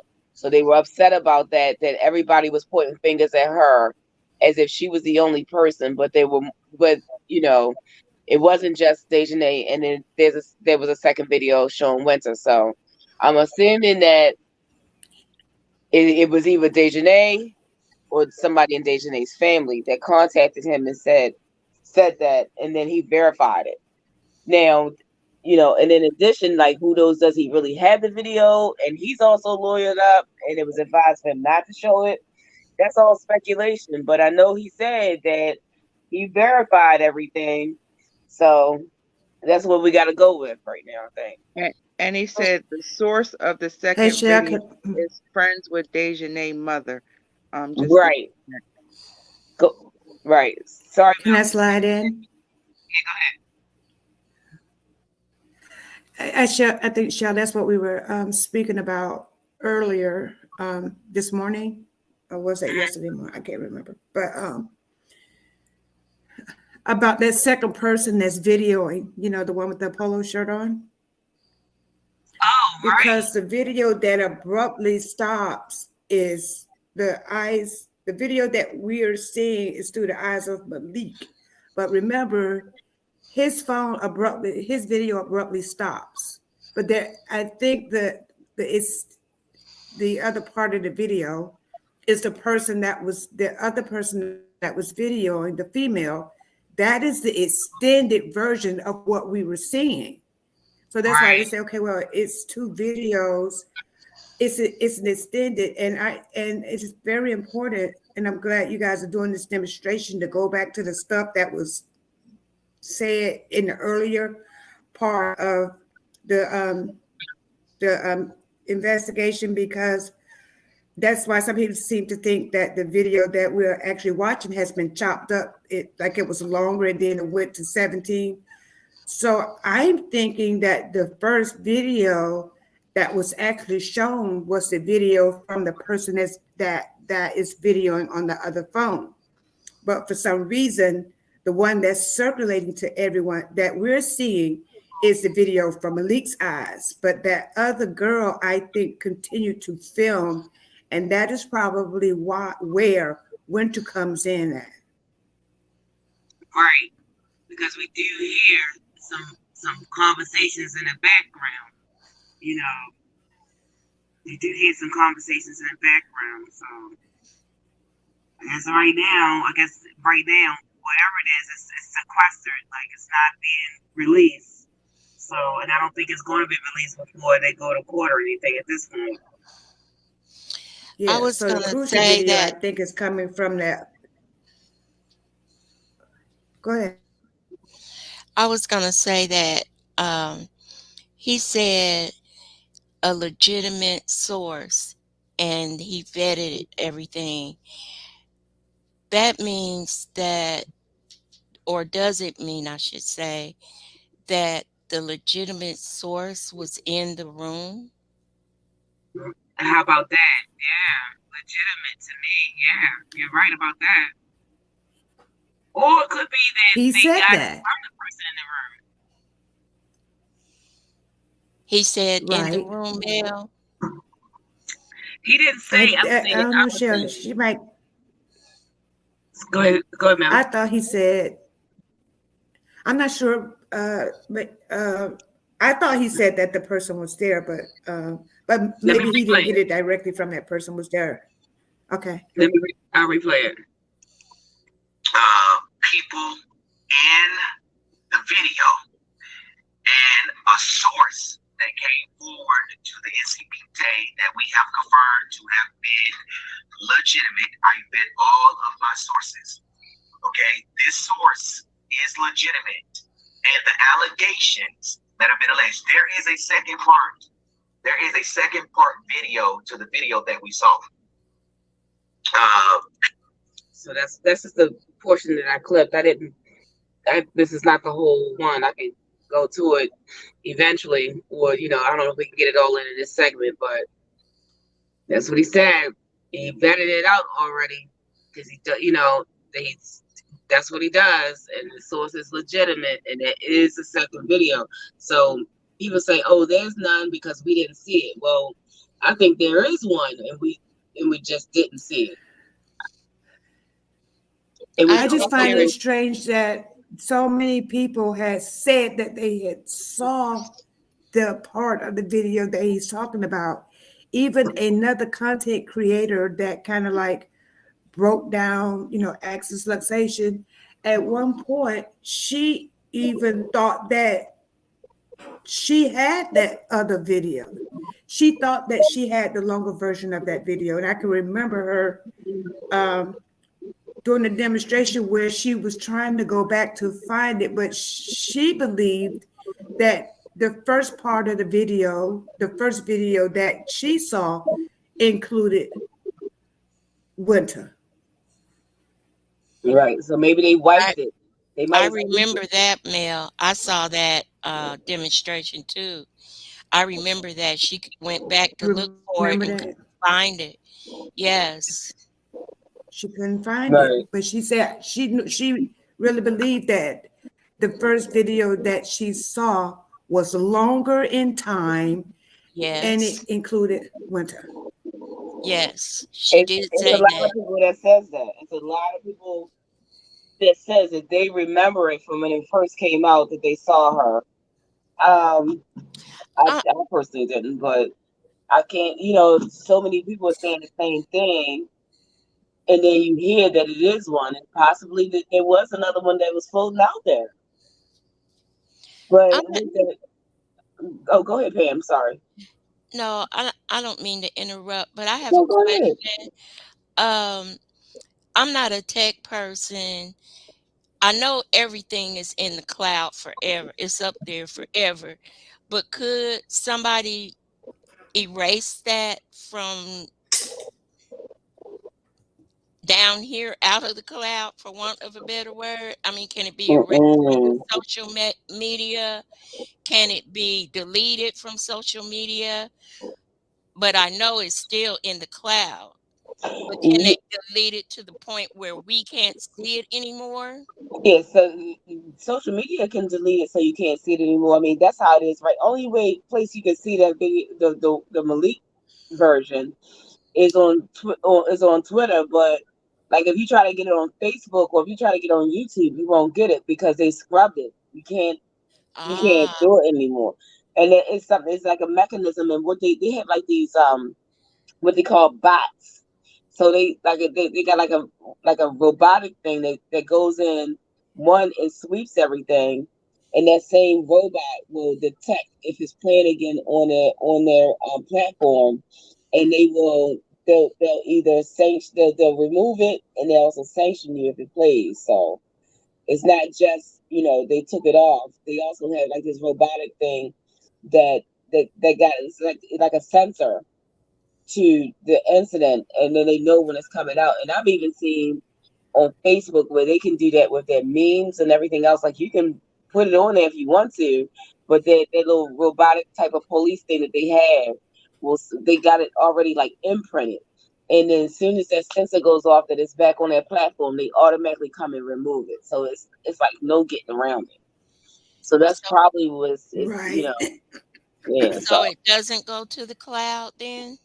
well, as far as it going to the cloud, they can never like as far as whoever has it, whoever that was, it's always going to be out there. Now, like take for instance, like I don't know if that person. I'm not as familiar with IG, but if that person was doing a FaceTime, if that person was doing, this is the part where it gets tricky that I don't know, and is that if that person, we see that person when they were filming, they were filming from FaceTime.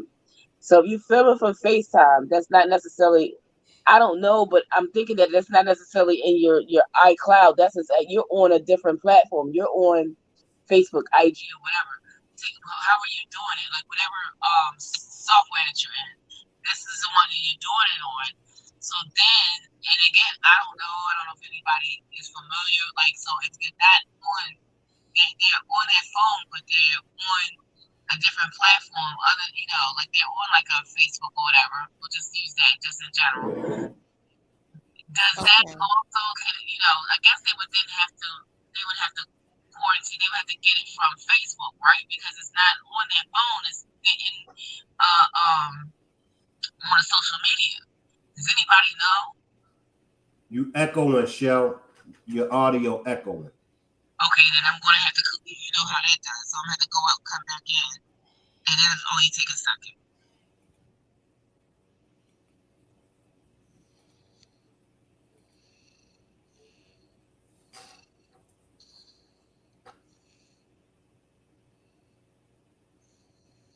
If LaDame is watching, I would like to wish her a speedy recovery.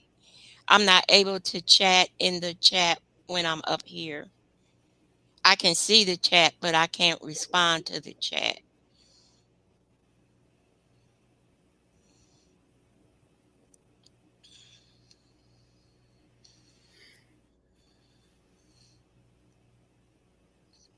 I can respond to the private chat though.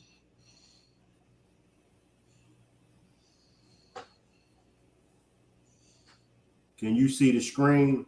Can y'all see the screen? I can see the screen. There's Shell again. Looks like we lost James too. James, if you out there and if you want to come back up, just hit the link. Go ahead, yo. Okay, so I'm back. So my question was to the panel and then anybody in the chat. How does that work if your screen if you're doing it through not your phone but you're doing it through another platform? does the same thing apply as far as, tracking it? Or well, I guess they could still track it because they would just have to go through whatever platform you're on. Is that right? Yeah. Give me 1 second. I'll be right back. So the FBI can go in the cloud and get that video. Yes. Oh, absolutely. That's why I would say you have to be careful what you do on, on social media, because it never goes away. That's when they came in with that Snap. That's why they created Snapchat. But I don't even think that goes away. Not when it's pertaining to a case. You know what I mean? Mm-hmm. But I'm glad for this demonstration, because it is important that you go back to the very, very first beginning when everything was new. Because as time go on, people have formed their own opinions and all that. But listen to him like, this is the dates are important to me. Okay. Can y'all see the screen from Antoinette King? I got you, Antoinette. I gotta put my glasses on because I can see it on my phone, but I can't. Oh, here we go. There is a tech that is combing through everything that they have in their phone. Numbers at the time of the incident have been watching a trial here in Miami, Florida.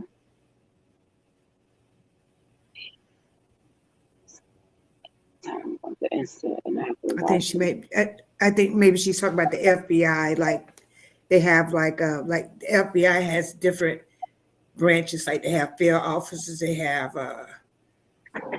your forensics. You have your technical portion of it. That I think I watch enough TV for that. But that know where the phones ping from, who was where. Right. I did hear that. I've heard of that. I'm sorry. Oh shoot. I think that okay, so let's go back. I can flip back over to the thing. I think so we can get through that. Hold on. All right, here we go. There's a second video that is out there. And this information came directly from someone who is friends with Dejane's mother, and this information was communicated because people were upset about the fact that only one angle is being showed, and that is Dejane assaulting your daughter. This was not a fight. This was a brutal assault because your daughter was not fighting back. And in that video, at the end, Khalil had told Shanquila's sister and the Salamandra that he was not there when all of this happened, after the fact that they learned from talks from those that was there that there was a fight, that he was not in the room. But the video clearly shows him to the left. I mean, you've never seen Khalil, have you, Mr. Bernard? No, never seen Khalil. Right. Only thing I saw is pictures of all of it. Yeah, right. I saw pictures of all of it. Yeah. You know, I heard the same thing you heard. There's a video out there. Yeah. That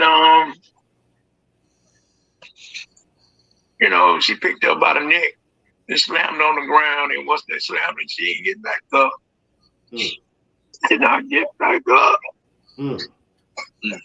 So I guess that slam right there must have broke her dick and her spinal cord.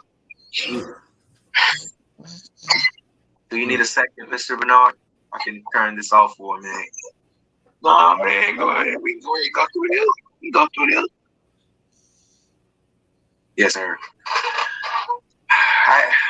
I know this is, I'm sorry, y'all, this is very, very, very difficult. I really don't know how much I love my daughter. Y'all really don't know. Y'all don't know what y'all have done to me. Y'all really don't know how, you know, the hope that y'all have put in me. I really don't know. Serious, you know. Y'all can just come back here and deal with y'all did. And leave her there. leave her there, and then just leave her there. And the maid had to find her from what I'm hearing, y'all don't understand how much of pain my daughter was in, sitting there with a broken neck or spinal cord, then I'm hearing, I don't know, Najee or whatever, he came to the house, so he was the last one. Something about him. Can I stop there? He said he called him Najee, but he said Nazir came to the house. Last night we were talking about whether or not, how did he, whether or not Nazir went. He went to the house, but he went by himself. So if did I need to play that part back? Yeah, play it back, Shell. Sure. All right. I'm not so great, so I might get a little bit of repeat, but I'll get it back what he says. He called him Najee, because he don't know them. But he said Najee came to the house. I know this is, I'm sorry, this is very, very, very difficult. I really don't know how much I love my daughter. Y'all don't really know. No, y'all don't know what y'all done done to me. Y'all don't really don't know how, the hope that y'all done put in me. I really don't know. Serious, y'all can just come back here and deal with y'all did. And leave her there. Leave her there. And then just leave her there. And the maid had to find her from what I'm hearing, y'all don't understand how much of pain my daughter was in, sitting there with a broken neck or spinal cord, then I'm hearing, I don't know, Najee or whatever, he came to the house, so he was the last one. Something about he was the last one. He was the last one about her breathing or something, So he must have been the last one to come, and he talked about her breathing. So that's probably what he was saying. He came to the house and said he was trying to resuscitate. That's what I get out. What about everybody else? Yes. Yeah, that's what I got. Yes, that's what he's saying. He was the last one to see her breathing. Right. And he also mentions the maid. I know that was something that we questioned as well. So it's a matter of who told the dad about the maid. Did the mom tell him? Or because at this time, too, being honest, by the 17th, he could have seen Nazir's live video. So just to the point of where's the maid coming from, because now we have the dad and the mom saying something about a maid as well. So the question is, who told them about the maid, and if the maid story is true, because then that'll take us back to again, if the maid found her unalive. All right. Soft music and rubbing her head. Really? All of y'all could have got her help. All of y'all. But y'all chose not to. Exactly. Who the freak comes from an airport, claims they came from the airport straight into there and just rub her head playing soft music and claiming he's doing CPR. And then, to get online and try to run to the world that you are so innocent. The only innocent person and the only victim in this case is Mr. Bernard's daughter. And that's Shanquila Robinson. Ain't nobody else a damn victim. And I wish people would stop getting online talking about this Nazir dude, goddamn. And then this is the problem that I have. And from my understanding, Mr. Bernard, I did you watch any of his video? Who was video?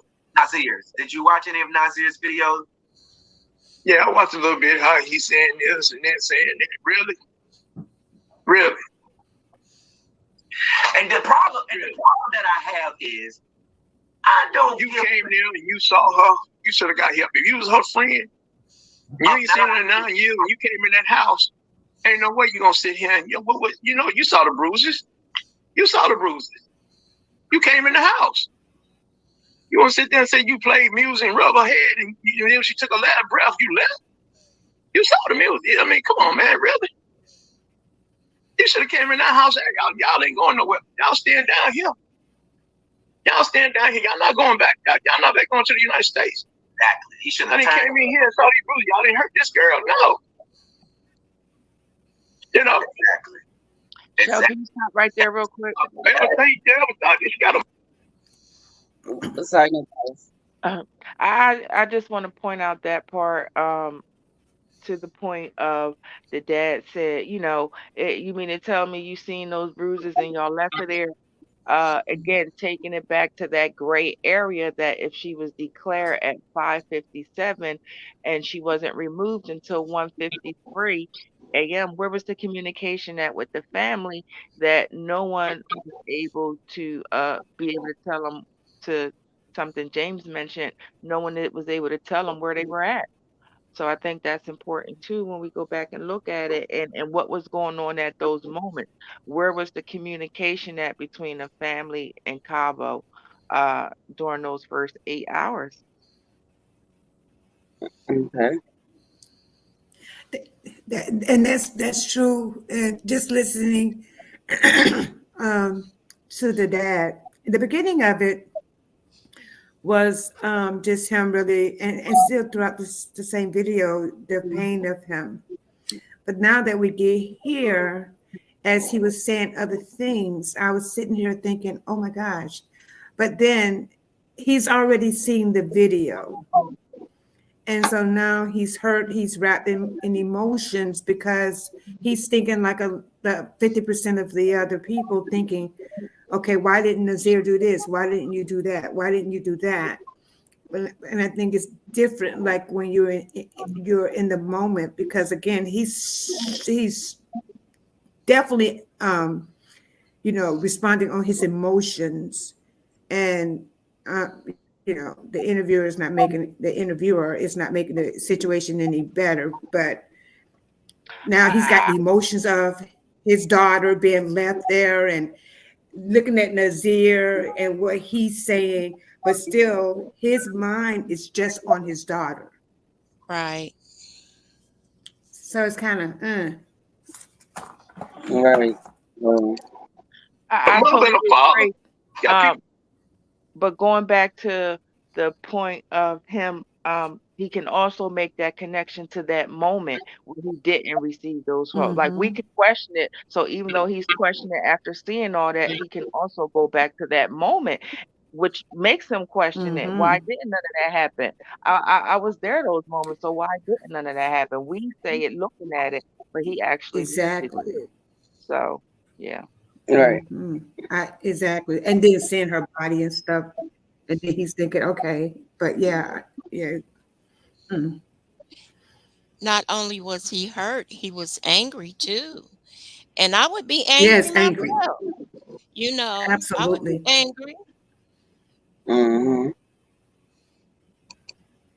But back in the States, they love her and care about her, especially her daddy. Yeah.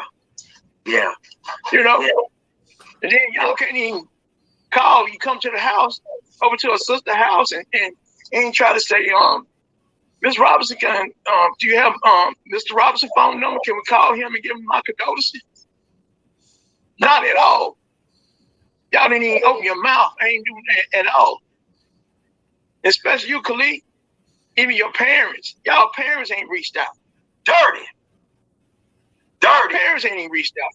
None, me or her mom. Not that I know her, but I know your parents ain't reached out to me. They still got y'all. I don't have mine. She gone. Y'all took her away from me. She can't talk for herself. She can't talk for herself, but her daddy is gonna talk. Her daddy gonna stand strong through the grace of God. Yes, sir. God gonna give me the strength that I need. And I know everybody out there who got a relationship with God gonna pray that I get the strength to stand where I need to stand. Yes, sir. Because my daughter will not die in vain. Yes, sir. She will not die in vain. Yes, sir. I'm gonna give her justice. She's gonna get justice. She didn't have to go through this. She did not have to go through this. She did not have to go through this. Shanquila did not deserve this. She did not deserve this. I can't wrap my head around the fact that they left Mexico came back to the United States and told this family that Shanquila died from alcohol poisoning, when in the damn phones that y'all was carrying had the video that we just saw. Y'all knew a fight happened. Y'all knew, and you know who killed Shanquila. And you told her mama. Y'all sit right there and told her mama that it wasn't no altercation. That it was no y'all told her mama and her sister right there in their face it wasn't no altercation in that house. That's exactly what y'all said. That's exactly what y'all said. Now, in a couple of days, I will have all y'all statements. Joel is. All y'all statements, what y'all said. The FBI is on. So in this one, he says, in a couple of days, we're going to have all your statements. So you guys think they got the statements by now? Or by then? Well, yeah, I think they got them by now. That was what, 4 months ago? So I think they got them by now. Yeah, he said he. So he got their statements. So you see why I feel like I feel, Shank, because that's a painful. That man is in pain, man. Yeah. That man is in pure, uncontrollable pain when he spoke. You know, I don't know if anybody on this panel had lost somebody, but that's a thing that you can't get over. You might say I'm over it, I'm better now, but you're really not. That's something you can't get over. And that man said, like I was telling y'all last night, that's my whole point last night. His whole thing was they left her there. All right. And you if you listen to that thing to his interview, he said at one point that, you know, I would do anything in my power to got you back if somebody would just stay there with him. Right. But they didn't know that at the time.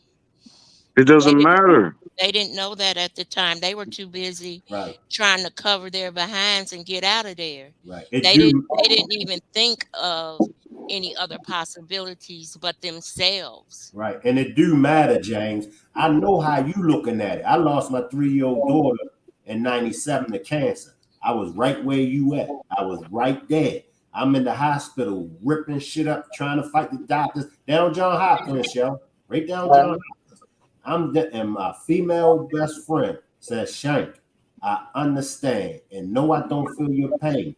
She said, but Shank, this not going to help the situation. They going to call police on you. You're going to get locked up.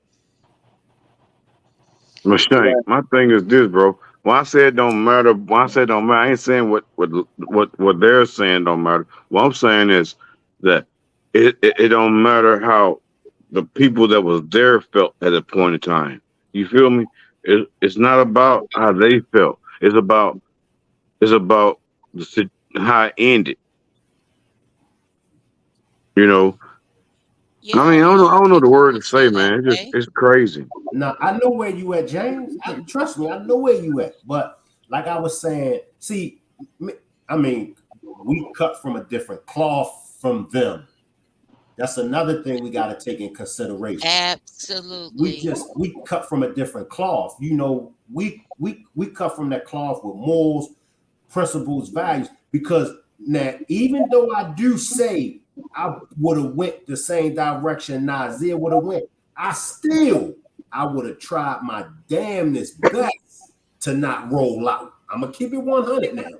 I would have, because just off of the cloth that we all cut from, because I would have been like, shit, I can't leave her. I would have been doing something. So in that aspect, James, I got you. I feel where you're coming from. I would have been like, I can't just leave her over here like that. I can't. But they young.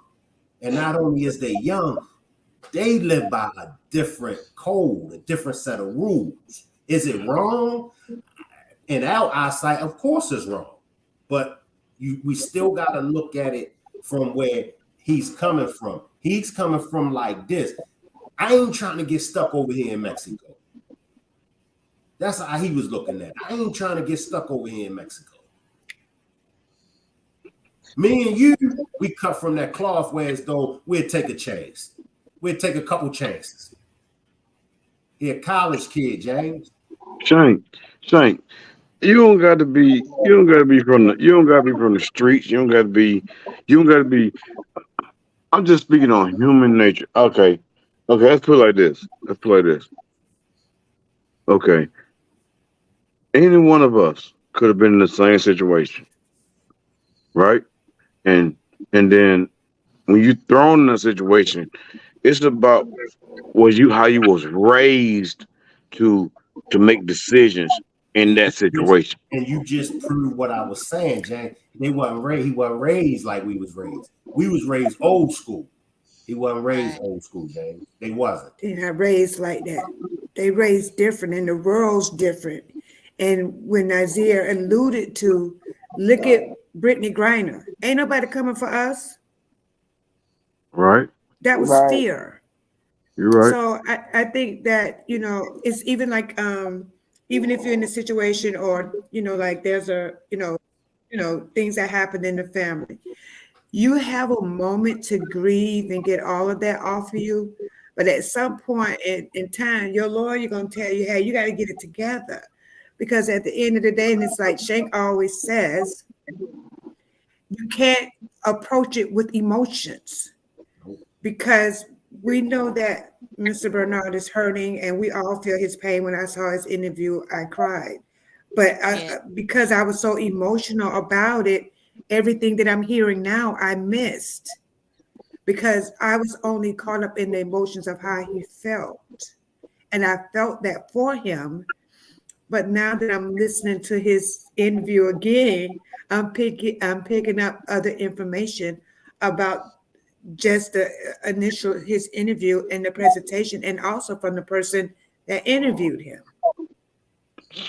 So can I ask you a question? Right now, this interview with him, to be honest with you, was too soon in the process, because he's still running on the fact that he had to find her. His heart is broken, and then he's looking at all of the other narratives and all of the other stuff that's putting out there, because everybody was just running with the story. So this interview that the dude had with him, to me, was too early. And that's what we're hearing. That's what you as a man is hearing. That's what Shank is hearing. As men, your daughters. And look at this. However, had he interviewed him later in the process, after the burial, after this, after that, I think the approach would have been a little different. Because let me slide in. So because with him, I feel like the interviewer kind of egged on a lot of that, because I even heard him say stuff as a journalist that he shouldn't have said. And I'm thinking, I'm sitting here like, oh my God, did he say that? Yeah. But I digress. Mm-hmm. So when my daughter was 3, so she had 2 tumors on her brain. You know what I mean? Now, I'm looking at the doctors. I'm cussing at the doctors. I'm telling the doctors, y'all, you know what I mean? Y'all motherfuckers ain't doing what y'all supposed to be doing. Y'all need to be doing y'all motherfucking job. Y'all letting my daughter lay up there and die. But you could see that I was acting out of emotions. You get where I'm coming from? The doctors, they did do the best that they could do. But at the time, you get where I'm coming from? At the time, I wasn't thinking, because I was too emotionally wrapped up in it.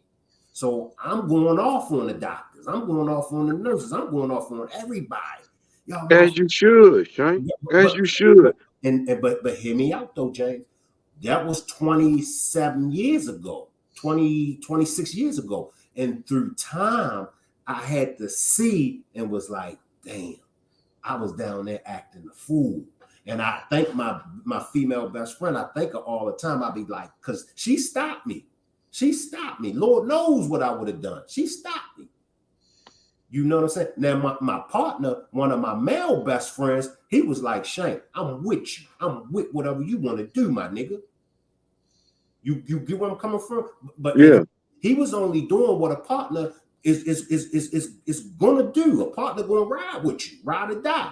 He like, Shane, I'm with it, nigga. What you want to do? But the female friend of mine was like, nah, Shank, no. And that's all I'm saying.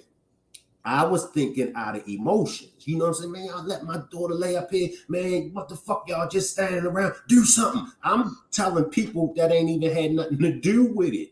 I'm telling people that just work in the hospital. Man, go in there and do something to my daughter. Go help my daughter. Go save my daughter.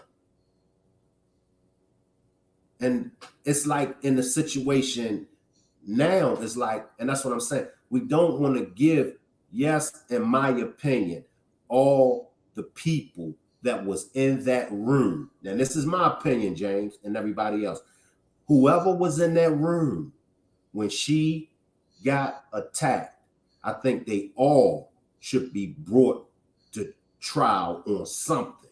I don't, if they was in that room, Nazia, as much as I'm trying to see your point, if your motherfucking ass was in that room, your motherfucking ass supposed to get charged. Guilty by affiliation. Guilty by affiliation. Everybody in that room was supposed to, is supposed to get charged. Everybody that covered it up. Nazir, if you was part of the cover-up, motherfucker, you just as guilty as the rest of them. However, if he wasn't a part of the cover-up, if he wasn't in that room, I can't give him that charge. I can serve him with the same people I serve the rest of them, because I'm gonna say this to the day I lay down. If you left that Cabo, you left that facility with that lady gone, you're just as guilty as everyone that was there. No one is above the law, man. If you are there, if me and you can't go rob a bank, and I drive to the bank, and I don't know you say I'm going to go ahead and pull out $500, man. We're going to go party, and I'm sitting in the car when you come back. You get in that car, you come out there with $100 more than you said you're going to get. You took it. Guess what? I'm as guilty as you are, because they're gonna say you took it away from there. You was with them. I agree. That's here. I get it. Mexico, it may be different. But let me say this too, though. I want to say this right now. I know how to separate my emotion, man. And my daddy taught me that.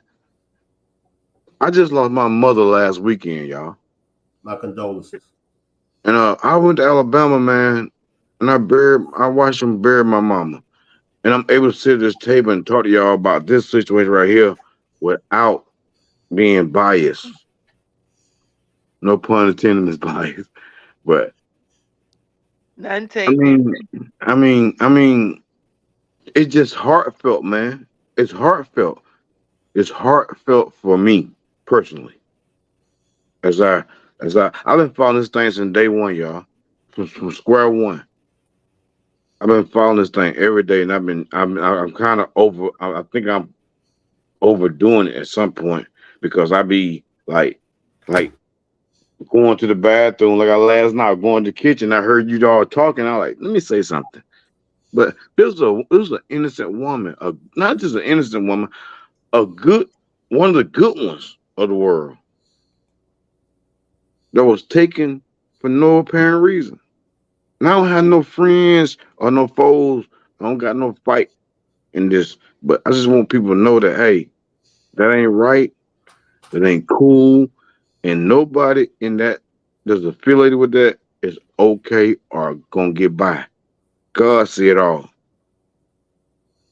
Whether we talk all night our face turn blue. When it's all said and done, God has last say, and ain't nobody in that place is okay or good, except Shanquila, because she's with him now. That's the bottom line. And I'm gonna leave y'all on that note. Y'all have a good night. All right, good night, James. Good night, James. Good night, James. Thanks for coming up on the panel. Alrighty. You always welcome up here with us. Alrighty, bro. Appreciate you, Frank. You got it. Okay, so we can ready to go to the next part. Unless anybody has anything else to say. And right. So if you think you're hiding at your mama house, Dejanay, if you think you're hiding, Khalil, if you think you're hiding Win, if you think you're hiding Nazir, if you think you're hiding Elise, The FBI is on you. And you're going to have to get into the interrogation room and you're going to have to tell what happened. And the fact that y'all still to this day ain't even tried to call this family and say, Miss Robinson, Mr. Robinson, I lied. I was scared. I didn't know what to do. We should have broke it up. I didn't know what to do. And for every parent that's sitting up here and you know your child done killed somebody, you should be ashamed of yourself. That you will harbor a fugitive. That you would try to hide your child. That you wouldn't even reach out to a mother to mother, father to father. Shanquila ain't hurt nobody. Everybody loved her. Just because y'all had hate and bitter in your heart, you didn't have to take out what you was going through and your anger and your hatred and your jealousy and your envy on her. You're ugly on the outside and you're ugly on the inside. And you ain't at all worthy to take a dog to the dog pound, let alone call yourselves some type of human with a heart. Y'all ain't shit. I'm sorry, Mr. Bernard, but you know how we talk on the phone. So you know me. But say what you mean. Mr. Bernard, I am so angry. I'm so angry. I'm so upset. I'm so outraged at the fact that these Judases left your daughter for dead. And then you got Nazir coming on. Let me ask you this. The part that you did here, Mr. Bernard, did you even believe any of what he said, what he was saying? Not at all. Not at all. If you were there, you should have did more than what you did. You did more than what you did. You trust and believe me, every last one of y'all. Y'all would have stayed there at that hospital down there with my daughter. I would have made sure y'all got back here. You wouldn't have been staying in no Mexico. You would have got back here. You would not have stayed down there. Well, that would have meant a whole lot to me, knowing that you stayed down there with my daughter till I got there or we got there. And we all would have been getting back on that plane together. But y'all didn't do that. Y'all left her. Y'all left her there. Oh, Joey. Y'all left her there. Oh. So dirty and so low down that this father and his brother had to get online and find funeral homes and find out how to get in contact. Y'all left them searching. Y'all left them searching how to find their daughter. This man don't know anything about Mexico. Just imagine being a mother and a father and your child is over in another country and dead and you got to get on Google. What if it wasn't for Google? Oh, dirty. You left this man searching for his baby's body. You left this man trying to find out where his daughter was because he couldn't get in contact with her because she was dead because y'all beat her. Because y'all beat her. How was he supposed to find out? His only connection to her. He ain't have it no more. And y'all, Lord have mercy, Jesus. I wired that money. I wired that money over there. It wasn't 6,000. I wired that money. It was almost 7,000. I wired that money. Not one of them tried to ask, did they need I wired that money. Didn't ask, do you need money? Didn't ask nothing. Didn't ask nothing. You know? Nothing. I don't want no GoFundMe page. None of that. I wired that money. Nothing. Mr. Her Bernard. funeral is paid for. Yes, it is paid for. Her funeral is paid for. For me to bury her in the next 2 days. Let me, while we're talking about her funeral, let me say this. Shanquila's funeral is this Saturday. Okay, it is this Saturday, November the 19th. Wake will be 11 to 12, and the funeral is from 12 to 1 at Macedonia Baptist Church, 1300 Hatteras Avenue, Charlotte. Let me say that again. Her funeral is this Saturday, November 19th. Charlotte, show up. Show up. Stand with this family. Show up. Show up. It's Saturday, November 19th, from 11 to 12 is the viewing, and the funeral is from 12 to 1, Macedonia Baptist Church, 1300 Hatteras Avenue in Charlotte. Mr. Bernard,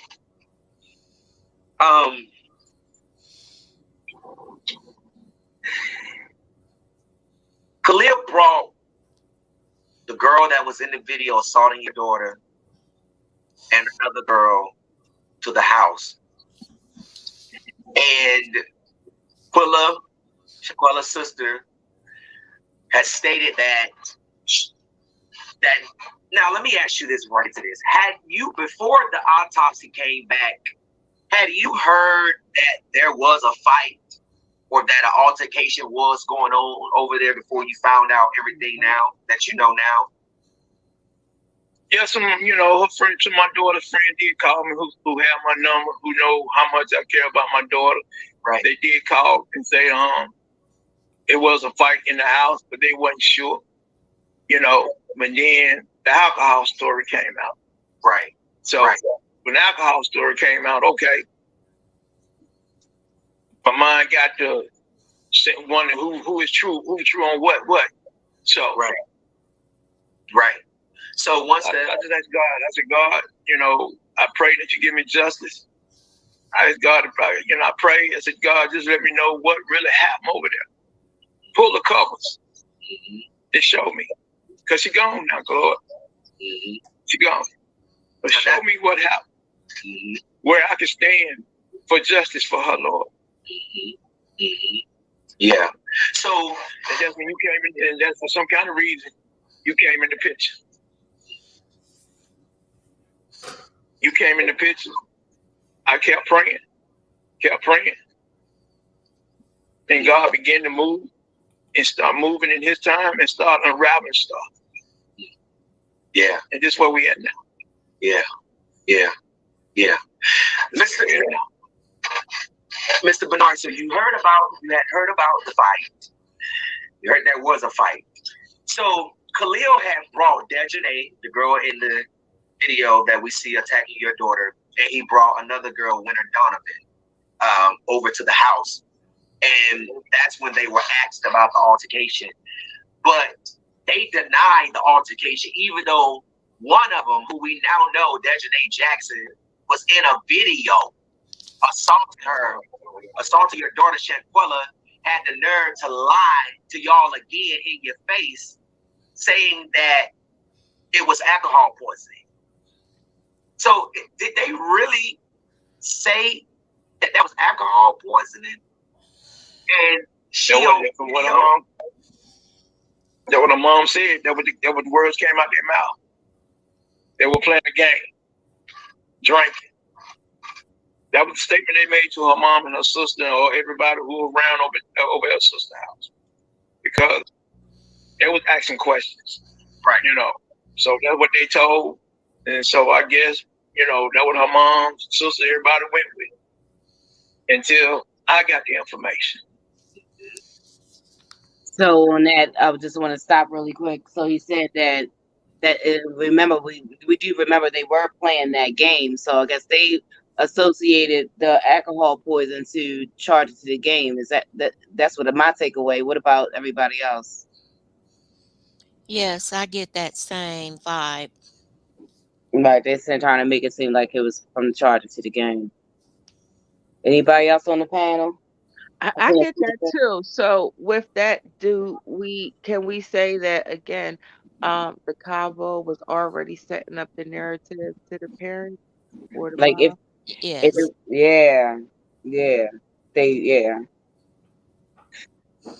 Trying to convince them. They had time. That was the thing about it. They had time. Kind of got out of Go ahead, Mel. Go ahead, Mel. No, I got out distance of my earbuds. What was the last question you asked, Shell? I was just saying, it seems as though they were setting it up to say that the alcohol poison was due to when they were playing Charger to the game. Oh, okay. Oh. Because they said they were playing some type of game. And we know because of the video she released that they were playing Charge to the Green game. It's like your consequence was either like, I guess, doing some type of exercise or drink. So. Oh, okay. So they were trying to explain how she got alcohol poison. Right. And I'm wondering. Okay. Right. And I'm wondering, like, listening to this, is that did the argument break out then? Like, were they drinking and then Shanquila, like, said something that she didn't like, and then that's maybe when things went left? And I'm just saying that because I'm not one of the ones that I'm not one of the ones that believes that it was planned ahead of time. I believe that something went wrong, and then it got, I don't know. Like, did the argument start somewhere around then with Charger to the game? Okay. If you believe that look it at wasn't when planned. she was when they was videoing, each time they video her pulling a card, it always seemed like she was in control of the game. Yeah, it looks like got that too. whatever card she was put. So I'm thinking that if something did come from this game, it started with the mean text when I think there was a challenge where you had to send a mean text to somebody that flaked out on the trip. And it's possible that it could have started there. I don't know. But then that would bring Joya into it. Because if that text went to Joya, how would they know what she sent to Joya? Right. Yeah. All right. Now, Shell, I do believe that the attack was planned ahead of time. I also believe that Dejanay had built up anger, hatred, jealousy, envy, and that possibly something happened at the villa that just put the cherry on top of her cake. Right. I can go with that too. And people that have that kind of animosity and it's burning and burning and burning, it'll just take a little bitty something to set them off. Yeah, now I will agree that I think that probably was that Chargers that game maybe intensified things, or maybe they could, because I know that Dejanay and Shanquila was having problems. It was an issue before they got there. They had an issue before they got there. They weren't so great. They weren't so on great terms. Now, what that issue was, some people say it was PPP. Could have been, just in general, but there was an issue. There was an underlying issue prior to getting there. So they were trying. I think they were trying to save face, like trying to iron it out, or maybe there was supposed to be further discussions about whatever that they were going through, and then maybe charge it to the game just was where it just made everything go south of whatever they were trying to. I don't know. It's all speculation, but set it off. Yeah, there were some issues. There was some underlying issues prior to, and I think I've said that one time before. If you can relate to what I'm saying, like it could have been, all right, I'm gonna go do this. We're gonna try to hash this out, but one wrong thing and it's on. Right. It could have been like one wrong thing, and it could have been on both sides. One wrong thing, and I'm it's going to be on. I don't know. And I think that's where the manipulation and the masterminding of Khalil, I think he was in between that. Yes, I was going to say the same thing, Melanie, because he knew all of that. He knew everything that was going on. So he was the instigator.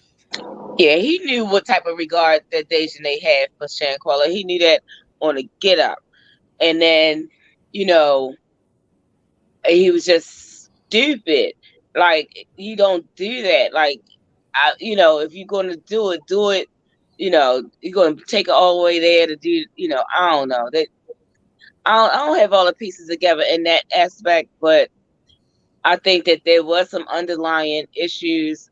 I think that we can get to that later, but as we discuss after we listen to this, but it's something about this to me that makes me feel that, again, there was underlying issues, and then that I really think, and we touched on it a little bit last night, I really think that Dejanay had some support mechanisms beyond the 6 that were there, whether they were part of the villa place, like, because her mom frequented there, so that maybe they knew them because they always go there. I don't know, but when you go back and look at that video, it's definitely more. It's that I definitely believe it was more than those. Well, we know Nazir wasn't there, but it was more than just at that point. It was more than those 5 in that room. Or however you look at it. But let's keep looking. I mean, listening. Sorry. I was on the Go fence ahead, about the other people until last night, Shell. You brought your perspective, brought me to agreement that there were other people there. I know. Did you see it, Pam? It was Yes. that. Yeah. You go back to that video, and like Mel said, who wears a polo shirt first thing in the morning at that? That's first of all, and it was one of those like what do they call it? Shank, you could, if you're still awake, what's that thing when they call it was called something fit, like sweat fit, like something like, it's like, it wasn't even like a regular polo. It was like one of those, I forget what they call that kind of shirt. What they wear at work, they call them, when they went to the new polo shirts for especially service workers, they call them something like fit. that, sweat fit, or Yes, it was like that type. And I'm like, first thing in the morning, you got one of you, and coincidentally, it's the same turquoise color that the concierge that was in there. It's what are the odds that you got a turquoise shirt the exact same shade as the concierge? And turquoise is a hard color to match. Exactly. It's the exact same shade. So with that being said, and they said that Dejanay's mom goes there all the time, and she was just there the last week. So do they just know these folks? And then again, everybody thinks Shanquila paid for it, but that room was booked ahead of time. She came in late. That's why she was going to Quilla to get some luggage. So was it arranged? Like, we know what, is it like, did they already know these folks there? Were they like frequent there and they knew everybody there? Like, I don't know if you ever go places, like I go here all the time and now everybody knows me, and then I don't know, but those people seem like they were, I don't know if they, what the extent of it was, but it just seems like the concierge people may have even stayed that, they might have been partying with them or whatever. But when you look at that person that was videotaping it, she definitely had on a turquoise polo shirt. And that's the person that has the extended part to that video. Right. That's why we need the extended part. And then again, and hey, let's take it to this level right here. If in fact that Winner, if there's an extended version with Winner being involved in the tussle, right, then she couldn't have been videotaping. Right. Because we know where Malik fall off. Just saying. All right, let's go back to it. Because that alcohol poison did not sound right for me. No, right, not at all. Right. Right. No, she don't drink like that. I know that for a fact. Right. Right. So now once the autopsy came back, okay, and it came back that your daughter was beaten, right? Khalil was nowhere to be found. He didn't come back around. He didn't pick up his phone. Is that what happened? That he just disappeared once the truth came out in the autopsy? He went off the radar. He went off the radar from what I was told. All of them went off the radar. I guess once he got out there on social media or Twitter or Facebook, you know, how they communicate. Like I said, I don't be out there like that. That's not my, that's not me. I'm old school. Right. So, all her friends. Can I stop it right there? I love how Mr. Bernard calls Twitter tweeter. He's definitely not a social media guy. He's just a real, like, up close, personal, down home dad that really is not on social media. But I love when he calls Twitter tweeter. You know, my daughter friends start commenting about it on, on their pages, what I'm hearing. Then all of a sudden, all of them start shutting down their pages, their Facebook pages or Twitter accounts or, whatever they was on. So, right. But they start shutting them down. Nowhere to be found, nowhere to ask no questions, no nothing, Yeah. And no nothing.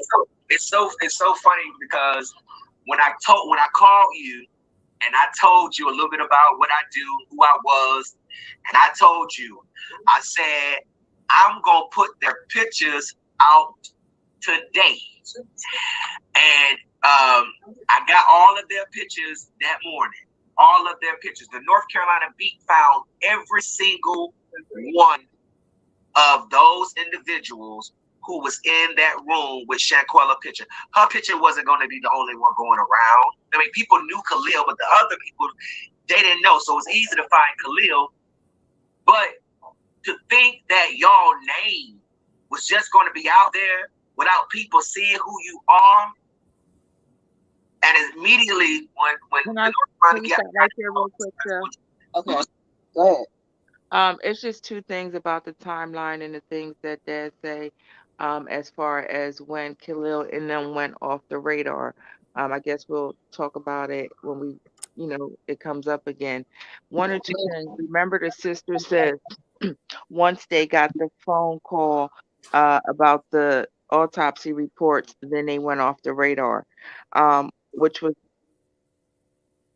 I'm assuming, was that third or the fourth day of the death certificate. However, Dad is also referencing to once it went viral, because you hear him say that the friends started commenting on the post and then they shut down the post in their pages, and we already know that they started doing that after NC put the person put the pictures out. And I also, to my second point, by this time it was already out on the news, but you do hear the family say that the news wouldn't see the names, the news wouldn't put the pictures, and this is where he come in, and the flowers, for lack of a better terms, in my opinion, at this point, is given because he put the faces with the names on the social media platform. So the story was out there. The family, what I'm getting from it, did have an idea of who they were. They just weren't putting it out publicly until the platform did. Right. All right, let's get back to it. Was going to do, and we did it, and we'll do it again for any other family that's looking for justice. Now, and look at me advertising. We'll do it again for, like he'll do it again. Just a small note. Now, Mr. Bernard, have you tried to reach out to Khalil? Has anything in you? Because I really know, I'm not gonna say that, but is anything you say? Let me try to call him. I need to talk to this man. I need to see why this man, my daughter's guy best friend, would do this. Like, did you try to call him yourself or get an answer to him yourself? Although he didn't reach out to you or call you. Well, ex mom and sister, they called, they said he didn't answer his phone, so it wasn't need to be called. So, right. Going forward, is in God's hands. Let God deal with it. So, let God deal with it, and he dealing with it. So, absolutely. She will get her justice. My daughter will get her justice. She will not die in vain. Each and every one of you all, whatever the law says, That's what I'm going with, or you gonna add a little more extra, you know? Right. Absolutely. Whatever y'all say, because all y'all was there, all y'all was accessory to the whatever y'all did to her, and y'all know what's wrong. Y'all know it was wrong to the utmost. Y'all know it was wrong. Y'all know. I don't know how y'all can sit here and think she got a mother and a father that love her conditionally. Y'all ain't bring her in this world. Who give y'all the authority to take her life? Who give y'all the authority to take her life? You know, my world has shut down because I don't have her. Yeah. My world has shut down because I don't have her. So I just got to bring her justice. Yeah. And we're going to get it. Mark, because you stole something from me. Yeah. Tremendously. Yeah. You don't know me. I don't know you all. But y'all have stole something from me tremendously. Yeah. You know, y'all did not have to touch her. She ain't did none of y'all. If she said any words, y'all can let words is words. That's it. Yeah. That's not y'all child for y'all to be attacking her, beating on her like that, body slamming her. And then you hear what he said, what she said in her words, they was just words. So he knows it was an argument. Breaking her neck and her spinal cord. Really? Really? And I know some of you ladies, when I heard that y'all got little kids, you know, yeah. How would y'all feel if y'all child got taken from you all? Yeah. You can't see them no more. Yeah. You know, you can't hear their voice. Yeah. You know. So whatever the consequences is that the law deal you all. Yes. Yes. Let me. Yes. I wanna ask you one last question. You know, I have really a lot of questions, but I'm not gonna ask them. Because you are a grieving father, and you know, all journalists would have questions about this whole case. Now, I want to ask you a question. I want to back up a little bit. I want to ask you a question, and we're gonna get off of here. Mr. Bernard, have you been told who found Shanquila? I mean, were they still in the room, or did they leave her? Because, you know, of course, there was a rumor going around that a maid had found her. What have you? Have you been told how she was found? Were they in the room? Did they leave after the medics got there? And and they came back later. Have you been told of how she was discovered? So when I was told, the maid said she found her sitting up in the chair, or either sitting up in the bed. Sitting up in the bed or sitting in the chair with a broke neck and a spinal cord. Dead. So in this part, he says that the maid found her sitting up in a chair, but yet they say that she was in the bathroom. What y'all think about that? I think that's important because he does not mention anything about the doctor. He is retelling everything from his first day. So to the question of did they leave it there, what happened, are the reports true? He don't say nothing about a doctor. Where did he get that from? That's what I say. Like they said, the maid found her sitting up in a chair. Right, and and everybody else. she was found unalive. Did she found So again, this is what he was told on the 30th. Right. Go ahead. What? She died at 3 p.m. At 3 Now p.m. you said you arrived at that house on that video. You said at 3:30 something. So if you arrived there, sir, it should have been 12:30 or 12:45. You got there at that house. So evidently she had to be alive when you were there. So in that scenario, you saw the condition that she was in, and you saw the bruises that she was, on her. You should have called the medics, or somebody should have called all of y'all. Y'all could have carried her. She ain't about 120 pounds, 125 pounds. But y'all chose not to. Y'all chose to get that thing, got out of here, and got her suitcase.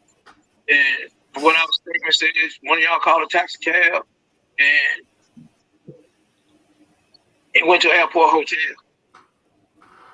Now I don't know how true all this is, but that's what I'm hearing. And one of you called back to the States and asked somebody what to do. Did you hear that? Did y'all hear that? One of you all called. Yeah. Who was that? Could have been Isaiah. What to do? And did you see that the dad is also telling, he said somebody had statements. So this made me think that by this date and time, someone was already speaking, because who is dad referring to about statements? Where is dad getting this information from? Exactly. Play more, Cheryl. Play more. Okay. All back. Y'all panicked. And one of y'all asked what to do.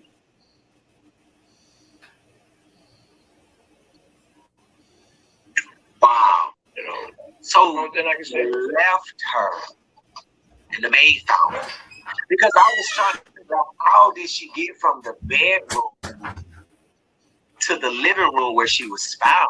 Y'all drug her from the bedroom to the living room. I'm just trying to understand. This Nazir guy, he told me on the phone call, Mr. Bernard, that me and him had before he went live the other night, and I played it on here. He said that he got there at 2:16. Then he came back on the live and said he got there 3 p.m. something, and then he said he was by 4:26. He was by the pool saying, "Quella, get up." So when you got there and you started CPR, and the death certificate and the autopsy say she died 15 minutes after her injury, which was at 3 p.m. So that means you did CPR on her and left her where she was, and then you went by the pool and said, "Hey, Quella, get up," knowing she was dead. But the thing about it is, he's a compulsive liar, Mr. Bernard, and he can't be trusted. And we dissected the dice. I hear you in the background. What you got to say about that, Pam? That guy is a manipulator.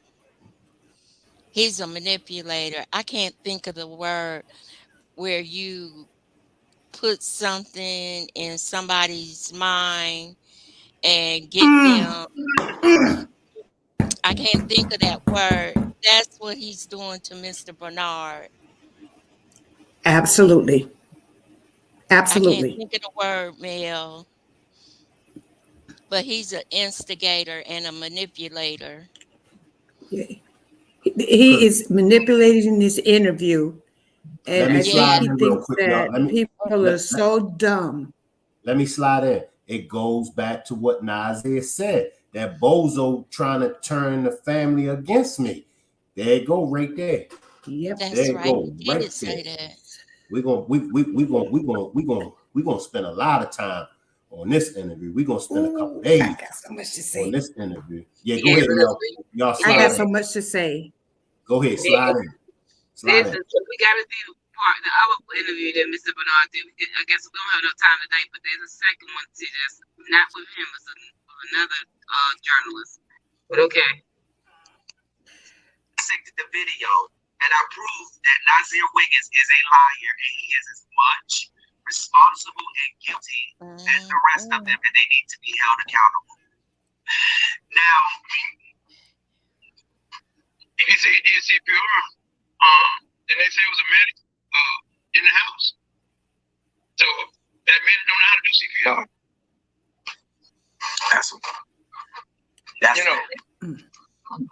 Hello. Yeah. So, Mr. Bernard, one last question. The FBI is now involved. They have revoked their passport, so they can't flee. Show. Hold on. What is the I'm here. Can you go back a couple seconds to the CPR part because it was going out? But I think that's important because, again, Dad doesn't mention anything about the doctor assisting with CPR. He said he did CPR, but wasn't in a medic there. So Dad is not even under the impression that the medic helped with CPR. All right, hold on. Here, he said that he got there at 2:16. Then he came back on the live and said he got there 3 p.m. something. And then he said he was by 4:26. He was by the pool saying, "Quella, get up." So when you got there and you started CPR and the death certificate and the autopsy say she died 15 minutes after her injury, which was at 3 p.m. So that means you did CPR on her and left her where she was. And then you went by the pool and said, "Hey, Quella, get up," knowing she was dead. I mean, but the thing about it is he's a compulsive liar, Mr. Bernard, and he can't be trusted. And I dissected the video, and I proved that Nazir Wiggins is a liar, and he is as much responsible and guilty as the rest of them, and they need to be held accountable. Now, I mean, if he say he did CPR, then they say it was a medic in the house. So that medic don't know how to do CPR. That's you know. Hello. Yeah. So, Mr. Bernard, one last question. The FBI is now involved. They have revoked their passport, so they can't flee.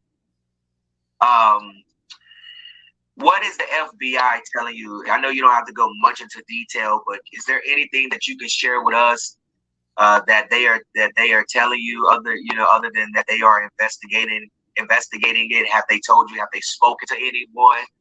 I do know that they have communicated with us that if there's anyone that they are investigating it, and that if there is anyone who has information, whether it be photos, whether it be text message between any of them or anyone admitting anything or saying anything, photos, and you have information, please contact the FBI. Doesn't matter what state you're in, whether you're in Connecticut or you're in Charlotte, contact the FBI and they will route your tip to the appropriate people. Is there anything that you can tell us about the FBI on investigating this that you may be able to share? No, I don't know nothing. I'm just waiting on them. Yes, I'm in the blind just like everybody else in the blind. I just know God is moving. You know, He's moving at His own time. And I walk by faith, not by sight. Yes, sir. So, yes, sir. As I say that, come on now. As I say that, what I say, justice will be done for her. Yes. Absolutely. Justice will be done. Absolutely. And I will know our Lord that we serve will come through for me. Yes, He will. The whole world, the whole nation, all y'all prayers, which I don't know none of you all out here. But, I know y'all prayers and y'all, I know y'all prayers is the one that got me standing. Yes. Standing strong as I'm standing. I can't even sleep. Can't even hardly eat,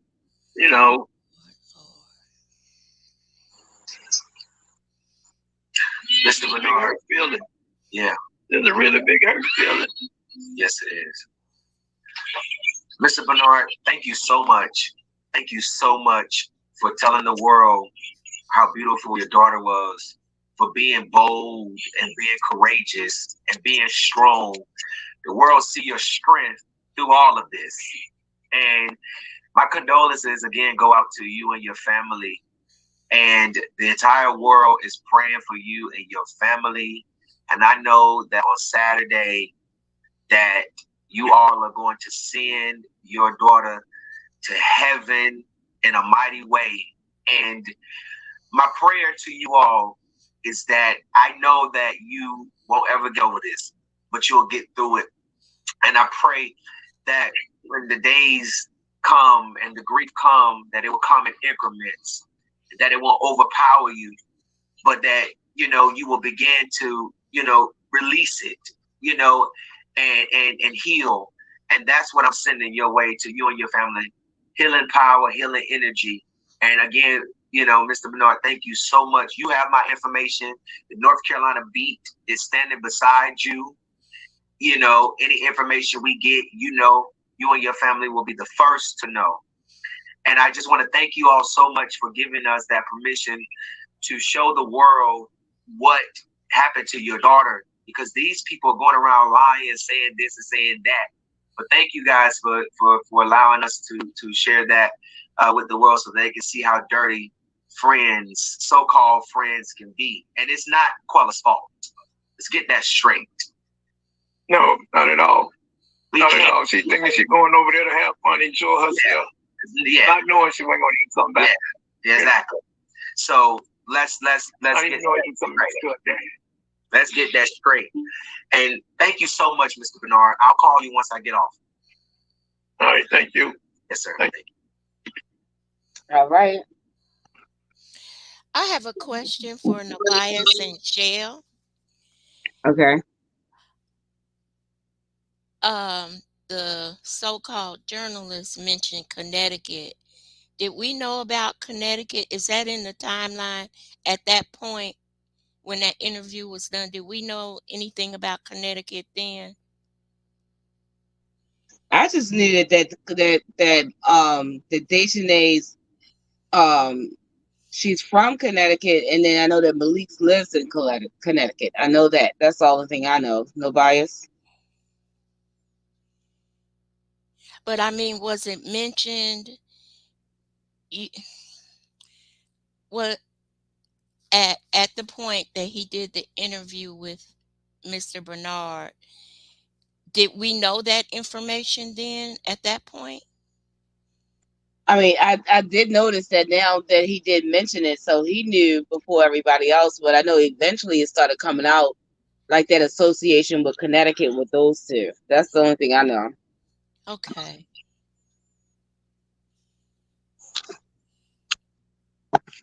So, it's deep. Yes, Deep. So sad. My heart goes out to them. Right. Hold on 1 second, everybody. I'll be right back. Y'all can continue to talk though.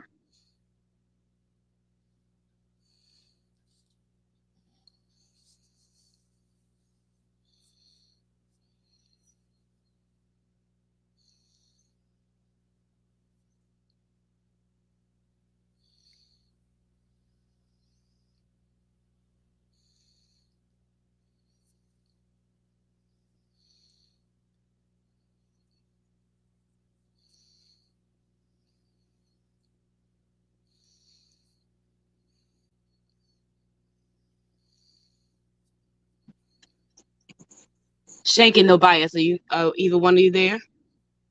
Or Mel? I'm here. Okay, all right. Okay. Just want to make sure before I go on hold.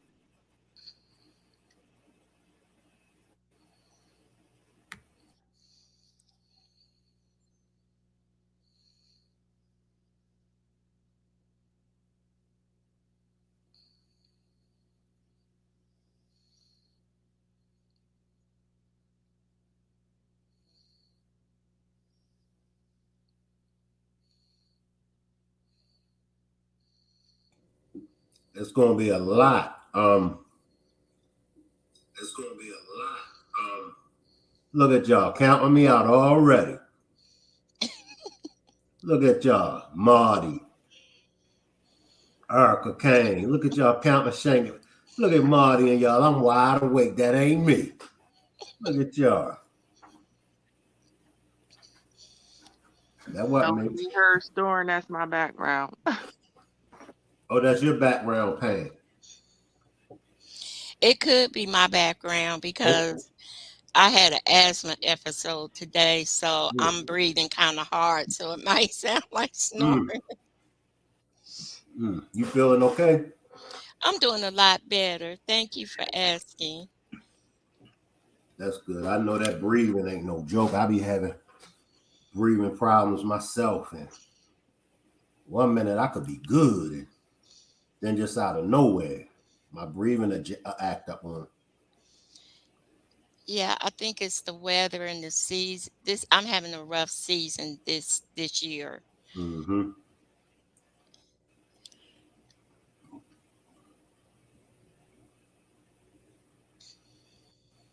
Good Hey, night, Shank, are Linda. you reading the chat?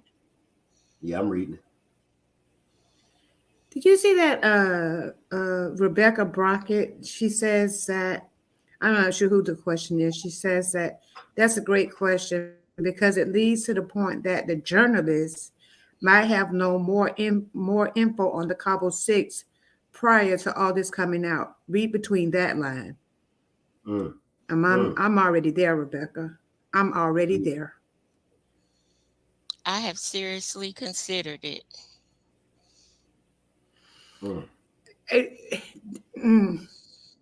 Well, this is what we know. Before the video hit, before the autopsy hit, the Cabo 6 was active on social media. Now, when the video hit, y'all know who we talking about. The journalist who interviewed Dad. He was already covering it, and as well as Nazir, I believe that the other Cabo 5, some members of the, I believe they reached out to him as well. And that's how he was able to get information. That's just my perspective on it. Yeah, I just have so many issues with that interview. And he's been, because he was the first journalist. And so also, if anyone would like to support the channel, this channel, I don't have the super stickers, the super chat, or the new membership. So only on this channel is just Cash App donations. So if anyone would like to support the channel by sending a Cash App, my Cash App is $ERICMCINT. But yeah, Mel, he by him being the first, because he was covering it before I covered it. He was the first blogger. I gotta say that. He was the first blogger. So Nazir is the one that actually reached out to him. And I'm sure the other members of the Cabo 5 reached out to him as well. So I'm sure they was dropping information as well. Can I say this? I felt like I just want to say I felt like, oh goodness, I felt like that in some pieces that he was baiting Mr. Bernard so he could find out more. He could get more information for them. I don't know. That's just me. Yeah, I heard with him. He did say in another interview that he didn't know about the chair, her sitting up in the chair. That was new to him during that interview. Yep.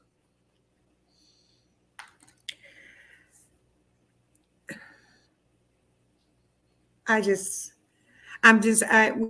you listen to his interview and then you go back and listen to another interview that Mr. Robertson did with the other black journalist from I forgot what network.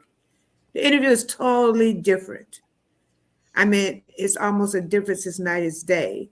And by listening to this initial interview, which to me I think happened too soon, but Mr. Bernard is only, with him, he's really only responding to things that he's heard because there's so much information out there. And it is very evident that the dad and the mom are getting information from different people and different information. So it's almost seems like it's divided, but just some of the things he pointed out. But again, he was still saying what he heard or what somebody said. But one important thing he said was about they called somebody and asked them what to do. I heard that, Shank, from somebody that I think is a little bit close. No, it's somebody that's close to this situation. That did happen, but it didn't happen like Mr. Bernard thinks it happened. It happened in the beginning after they realized that she wasn't getting up. They called, and this other person said that they even had her on video, and somebody was instructing them at that point what to do and what to say. Good catch, Mel. Good catch. Yeah, I heard that. And the person that said it, I believe them. I do, because I think they're a little bit closer to some stuff than most people. But yeah, that did happen. But to that point, he also said that during the time he was saying in the statement. So even it, like you said, it happened, and in the way that you said it happened. But I think he got that information from whatever the statements that he was able to have access to. Salute. Let me slide in. We got somebody new on the panel. Salute just got in. Salute just got in. Salute.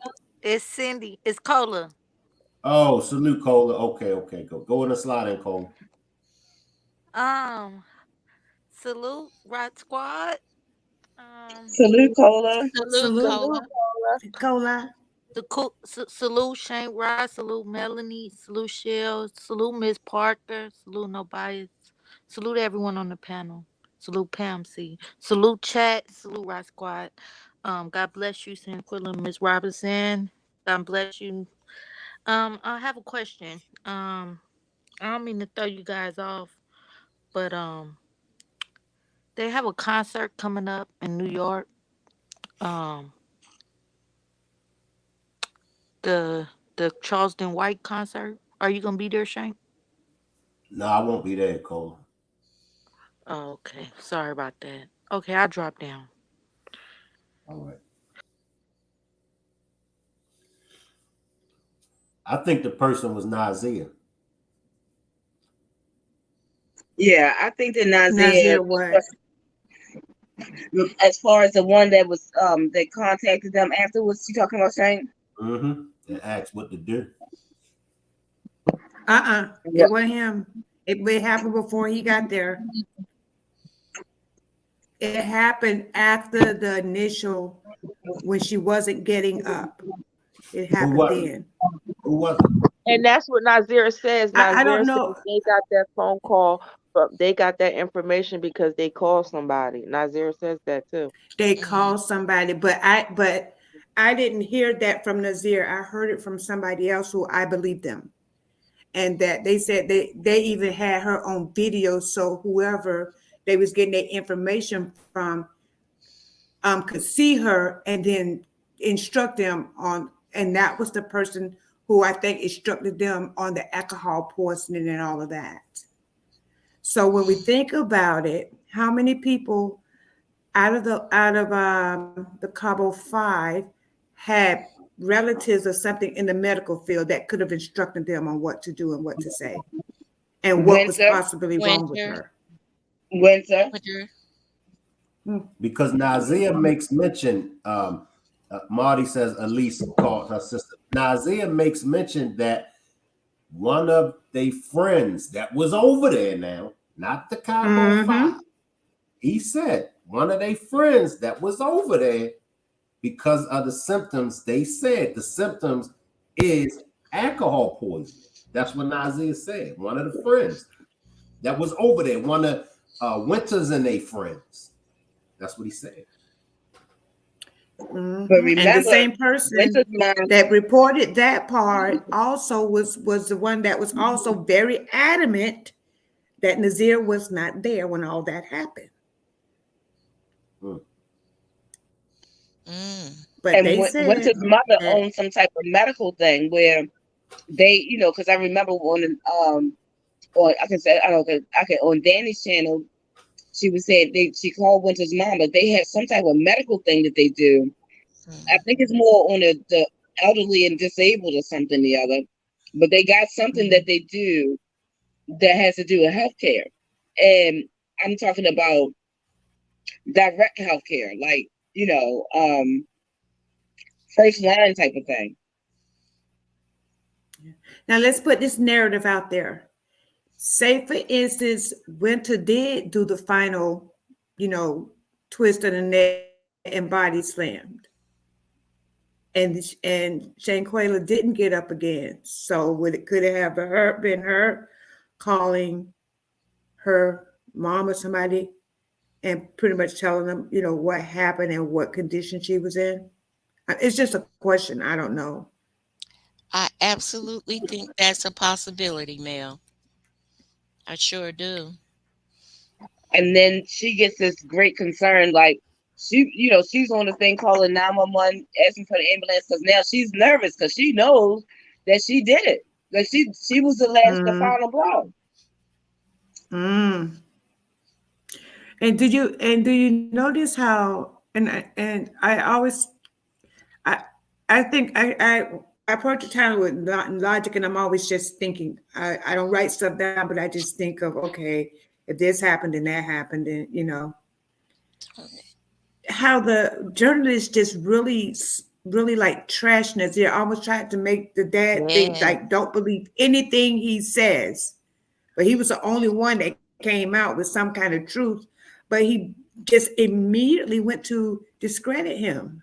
That was just weird to me. Like, what journalist does that? Best. He was doing his best to like say, like pretty much he wanted to make sure that dad had painted a nice little picture to dad, like, and don't talk to him. But then it's like, was that an ulterior motive? Because he got the most information. And I think that's probably why a lot of people are divided on whether or not they believe him or not, because of that narrative that he already threw out. But when I first heard this is live, I believe everything he said because of, again, like I said, the different emotions that he showed, and the fact that he was still able to defend himself against the attacks that he was getting in his life, but still show that compassion of, and then the passion of, if I was there, that one gonna go down. And, it was just a lot of stuff, but this journalist just really, really tried to discredit him off the top. Fiercely, with a passion. But did anybody else notice that?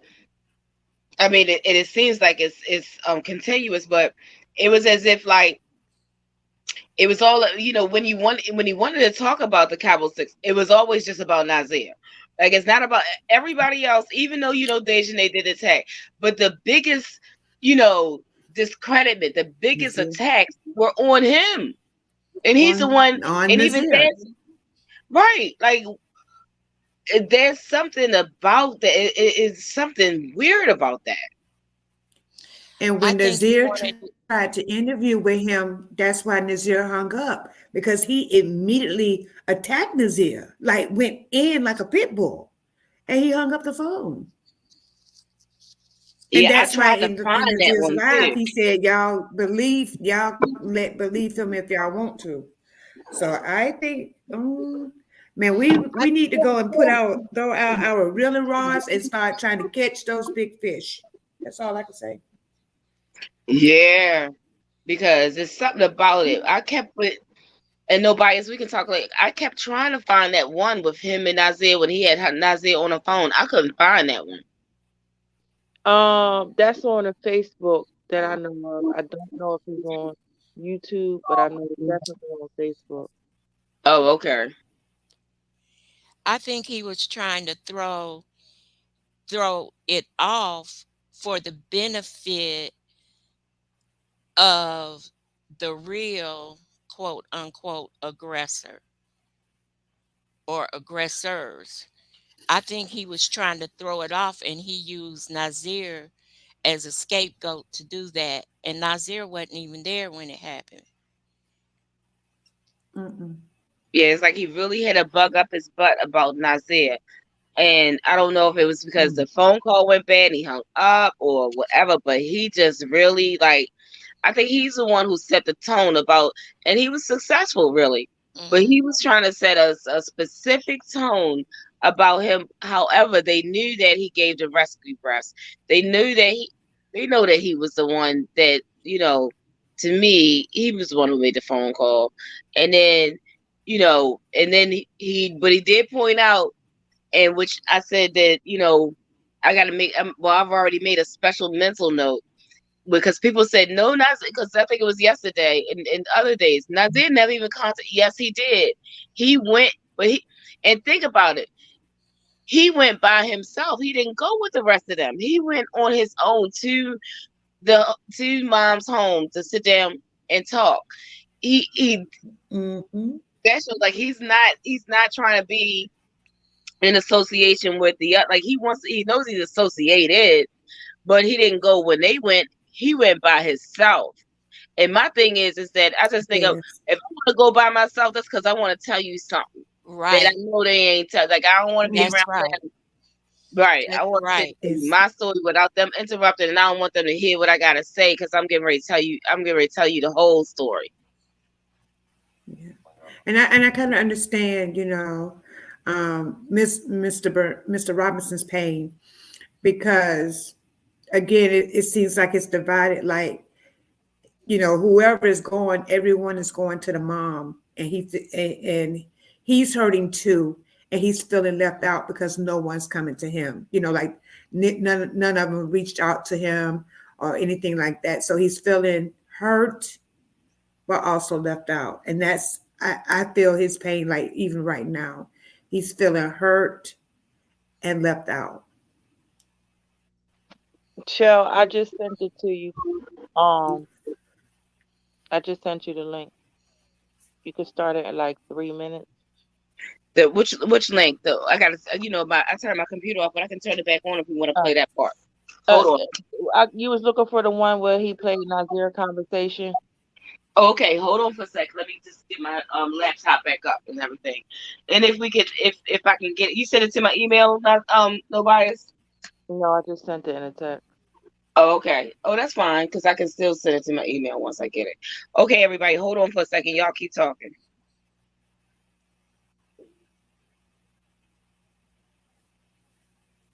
So what are you thinking, Tobias? As far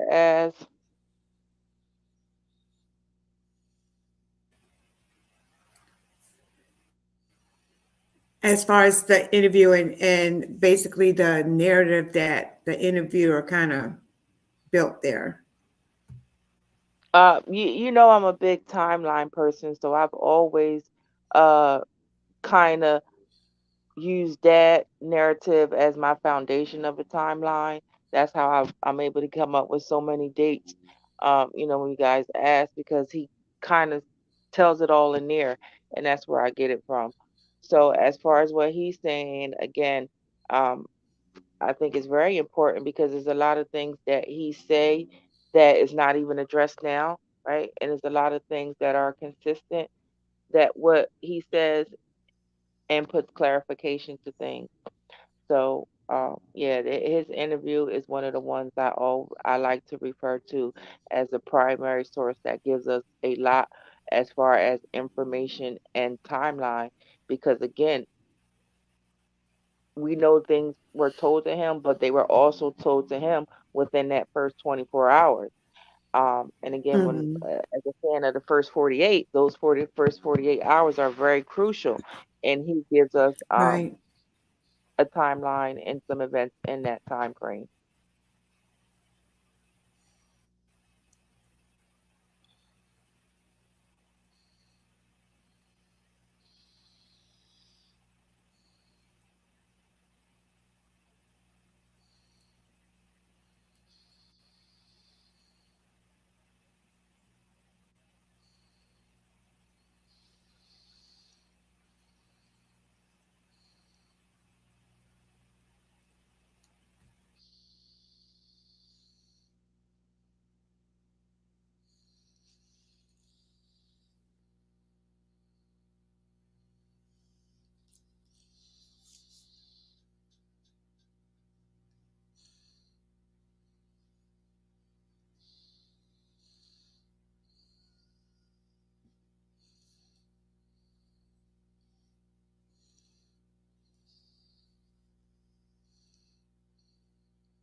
Okay, so is everybody there? I think I got it.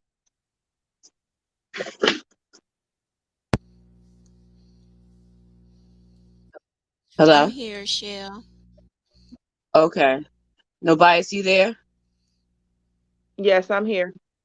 All right. Okay. So I'm not sure who's there, but I'm gonna go to the I'm here, Shell. thing and try to play it. Okay.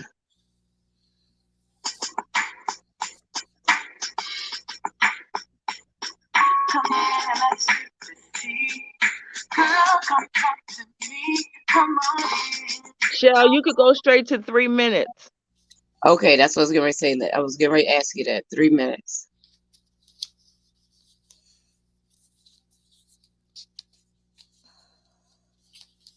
I'm at 301, so that's the best I could do. Hold on. That's fine.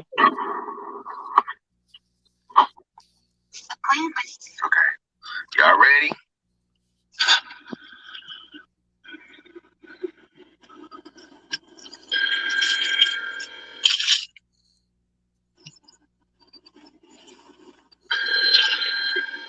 Can y'all hear it? Hold on.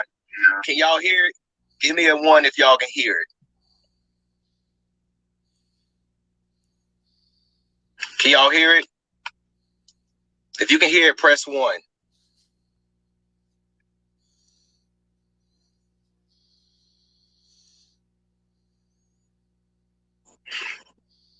I don't know if y'all can hear it. If y'all can hear it, press 1.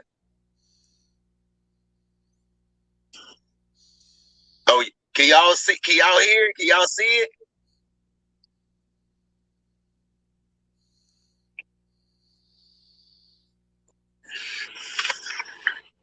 Okay, so I don't know if y'all can y'all see? Can y'all hear? Okay, they can hear. Okay, well, I'm saying press 1. Y'all are like, y'all got that. Okay, yeah. Hello? What's up with you, Nazia? You said what now?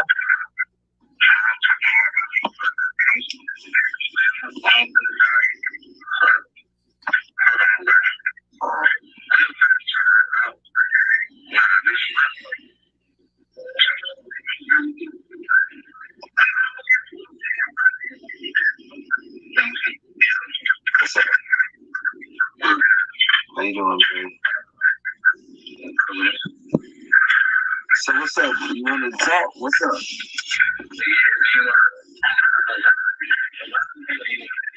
Oh no, you can do your own thing, man. It don't matter to me. I knew you was, people were telling it to me that you was going live at 8. So I mean, you got to, you got to defend yourself, man. This don't look good, bro. So I was calling you because I was on live too. So when you had sent me your number, I was on live. So I just got it when I got off. No, I don't do the back and forth, bro. No, I mean you good. Y'all hear it? I already told one of my team members they're gonna be watching, so they'll let me know what. Y'all can't hear? Hold on. Let me do it like this. Hold on. Let me do it like this. Here, let me put it up to the phone. Hold on. I try to put it on. I start doing what I do, man. I keep it pushing, bro. I don't really get into trouble. I'm sorry. What do you mean? Why I get there from you? I mean, you was there. Was you not there or no? Was you there or no? Okay, so so why? Okay, is it better? Got to cable at about 11 something. Look up to my cable. Cabo. How did you get the cable 3:30 p.m. Mexican time when it takes 3 hours from the United States to get the cable and then the time will go back? So technically, you would get there about 1 something United States time, but it would be 11 o'clock cable time.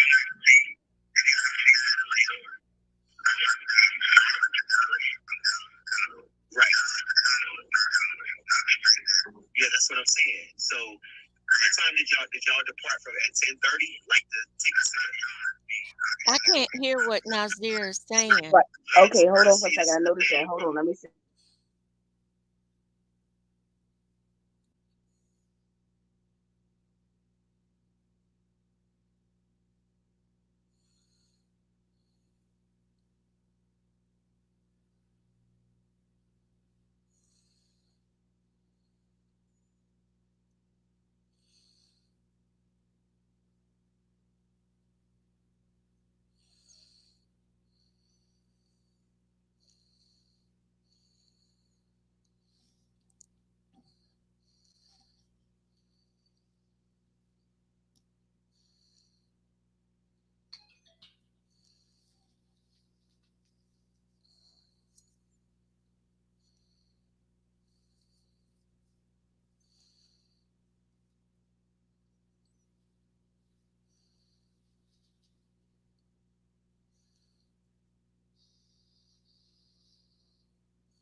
What's the sound? Is it bad or good?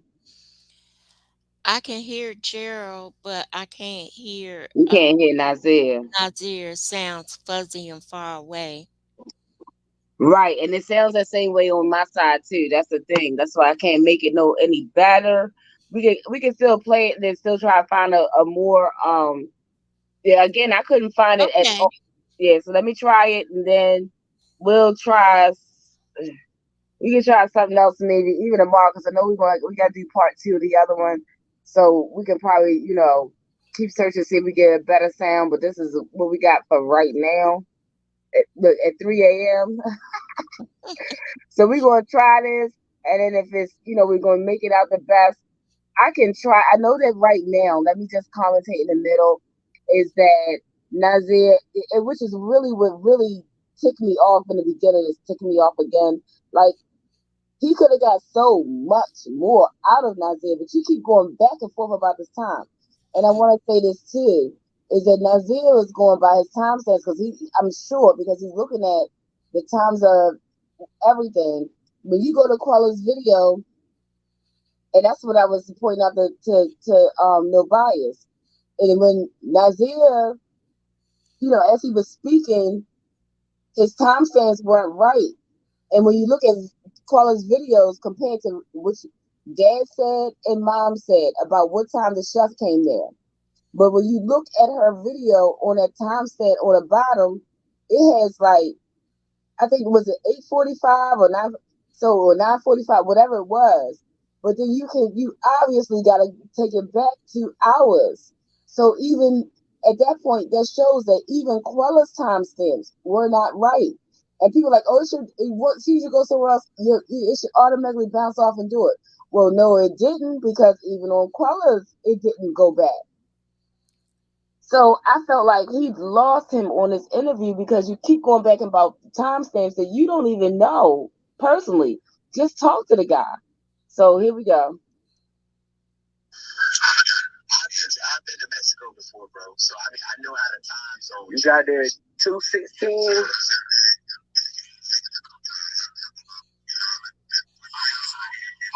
time is it right now in Mexico, bro?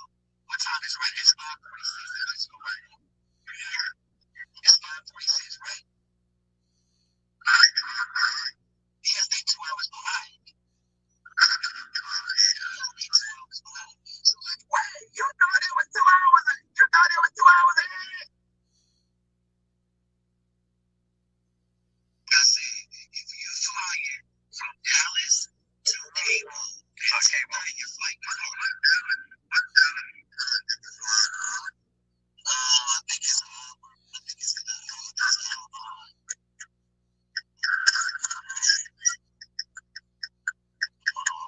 Right now. It's like an hour behind. So they didn't go last week. It's like an hour behind. Okay. Listen, he did not leave Charlotte at 10:30. I got the ticket. He left Dallas at 10:30. I have the ticket. I have the itinerary. He sent me the itinerary. He left Dallas at 10:30. So then I was like, okay, what's the deal though?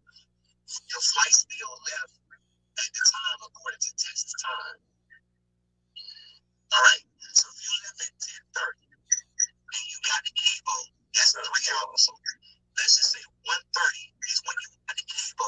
That's 3 hours. So let's just say 1:30 is when you would have got there on time. United States time, you would have got there 1:30 our time. But as soon as you got to Mexico, your time would have went back 2 hours. So you would have got there 11:30. Their certificate said that you died at 3 o'clock p.m.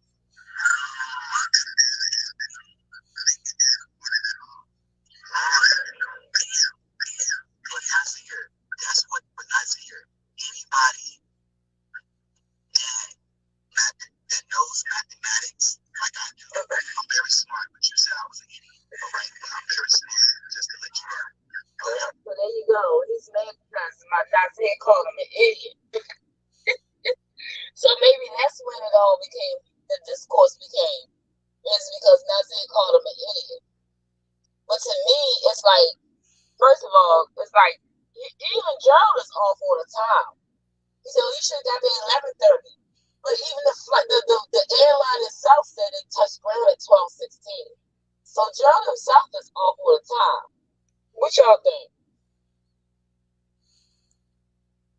I go with the airline.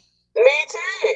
Gerald is off, but I think that Nazir became irritated because, first of all, you keep going back and forth about this. Like just making a story. I kept saying the whole time I was listening to it from day one. I'm like, can you get to the story? I was waiting for the story, but I'm back and forth about the time. Okay. And I'm glad that Nazir didn't talk to him because he would have taken it wouldn't have mattered what Nazir said. He would have taken everything Nazir said and twisted it to his own agenda. His own agenda. That's exactly, Pam. You can explain That's to me all you full of lie. Somebody said something. All right, I'll go first. I'll explain all you want, Nazir, but the FBI's on your face. That's why what you said about your son, okay, so let me ask you this. Can you give her CPR? Okay, that's CPR. So are you the idiot? Bro, you can go get CPR. It's mouth to mouth, bro. Bro, compression. So right there, he's clarifying. He gave the mouth to mouth. So the girl is like, he's obviously like, savvy on that. So what he's saying is, he took the mouth part, and he didn't do the check because when you're doing it, when you have people, one person doing the check and the other one is doing the mouth to mouth. It's you give the mouth to mouth. And the girl, when you have one-on-one for the other. But he's so he's just so narcissistic, wants to be right about it, but he's not. Even a guy, so he gets not just that he can come out did not do the that's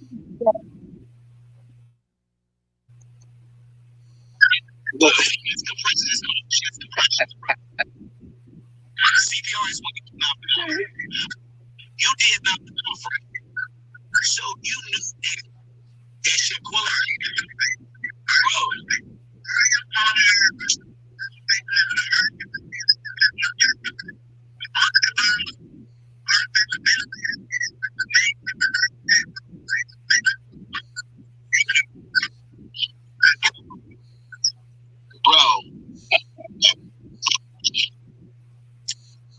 All right, he hung up the phone. I think I would have too. I would have hung up too. I would too, right? Because he's sitting there trying to make an asshole out of him.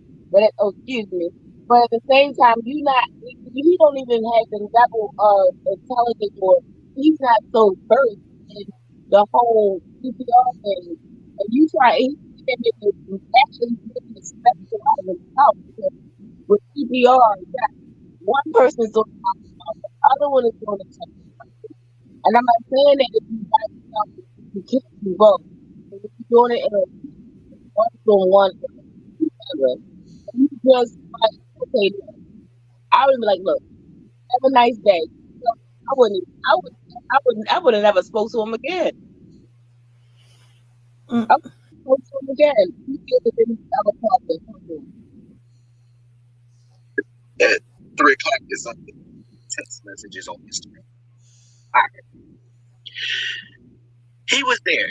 So he said 3 o'clock is on the text messages on Instagram. You hear that part? Yeah, but look what he said. He was there. He never said he wasn't there. That's the part that is just isn't. I want to go back to that. So then if 3 o'clock is on a text message on Instagram, so that means that Gerald know about Nazir's Instagram, but he ain't publicizing that part, huh?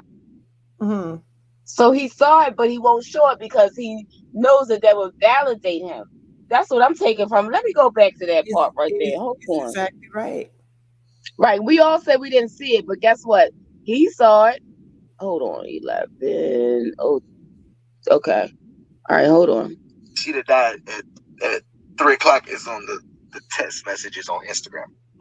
All right. He was there.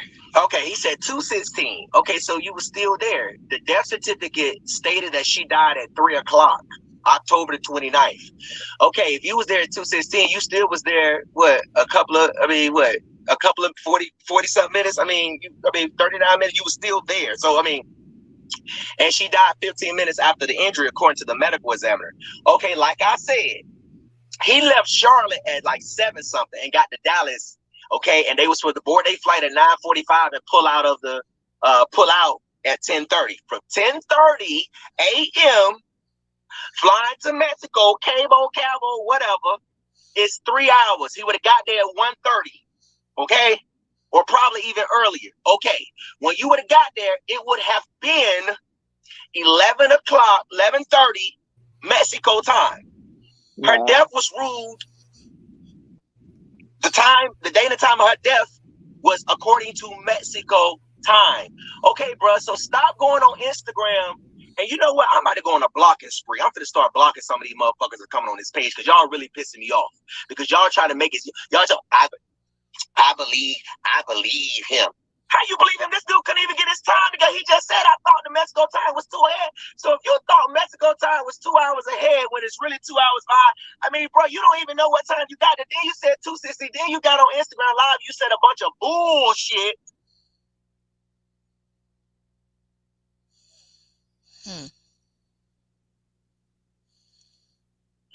If he wasn't, listen, somebody said, well, I think he said he wasn't there during the actual fight. Well, where was he? He ain't say he was nowhere else. He said he hadn't even got to Mexico yet. He hadn't. So from what I sound like he ain't got there yet. He ain't say, I was outside, or I went to the store, or I was on the way from the airport at that time, bro. Where was you at for 3 hours? You mean to tell me you going into town with some friends and you just lollygagging around the airport for 3 hours? You ain't gonna say, where y'all at? All right, I'm gonna get an Uber over there right now. Come on now, stop. But see, that's where the narrative started at. This kind of makes sense. That's where the narrative started at. And the whole time you could see Gerald was wrong the whole time. He was wrong. Then he got mad at people for disagreeing with him. Yeah, he was mad. Exactly. I'm gonna block all you. Because they realized that he wasn't making any sense and he was attacking us.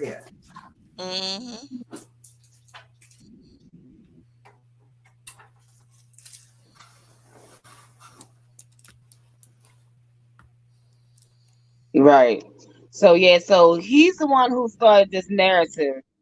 And the whole time, when you go back and listen, I'm listening to it when I said, wait a minute, he's the one off. Like Drew's the one who threw everybody off. And he didn't know he didn't know what he was talking about. He was off on the time zone, his goddamn self. But anyway, with that being said, I guess I think I already went back to it. So, all right, so he got that. Not say he got that 2:16. It was and again, it was weird that on the Mexican journalists they said that they got a call at 2:13. And I said, I think that's plus or minus. Maybe that's Nazir calling, even though they told him they had called. Maybe he called again once he got there. Or maybe they called when he got there. It's either one or two. Either they called when they got there or he called again once he got there. Like, okay, something's going wrong. And then it's something about that, like, again, she passed at 3. So anyway, at the end of the day, two things. It's so many sources and so many things that say that the time of that was 3 o'clock. So no matter what, the doctor had a lot of lies there. Either the doctor or the police. One or two had a lot of lies there because they got her passing away about 6 o'clock. That's 3 whole hours later. And I'm thinking that they had to take it to 3 hours later because they had to fit all those things that should have happened that maybe never really happened. Right. And that's why they look like that picture was so staged and everything. The more you listen, the more things get more complex. And the more you go back to the beginning, it gets even more complex than that.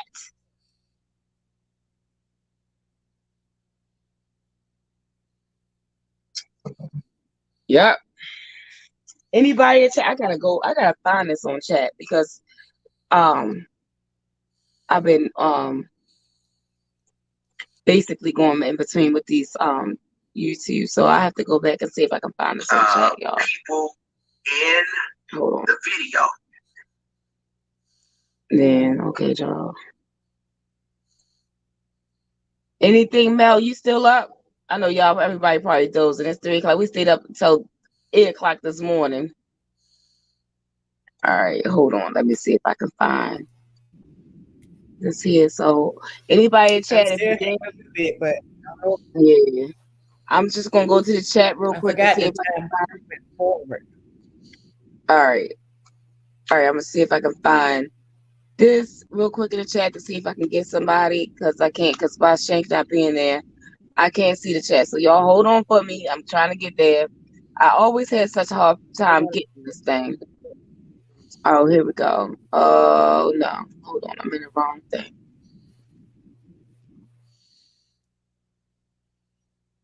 Hold on, y'all. I'm coming.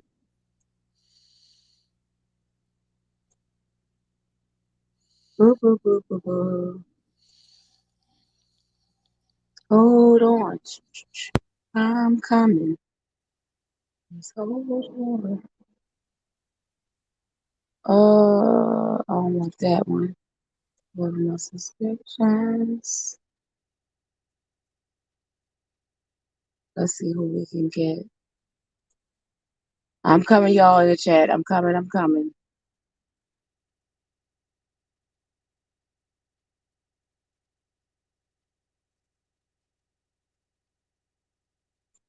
Why does this not? I hate this how this does. It should be alphabetical order, but it's not. Maybe it's something I'm doing, but just give me a chance. I'm coming, everybody.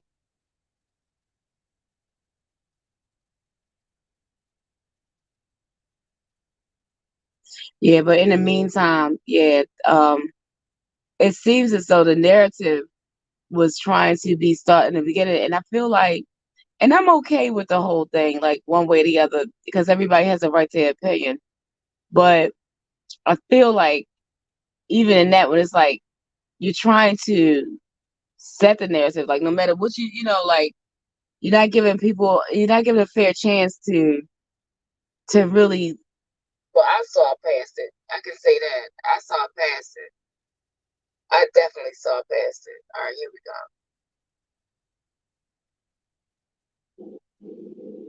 Well, I saw past it. I can say that. I saw past it. I definitely saw past it. All right, here we go. I gotta put my thing on mute. Okay. All right, so I'm here in the comments.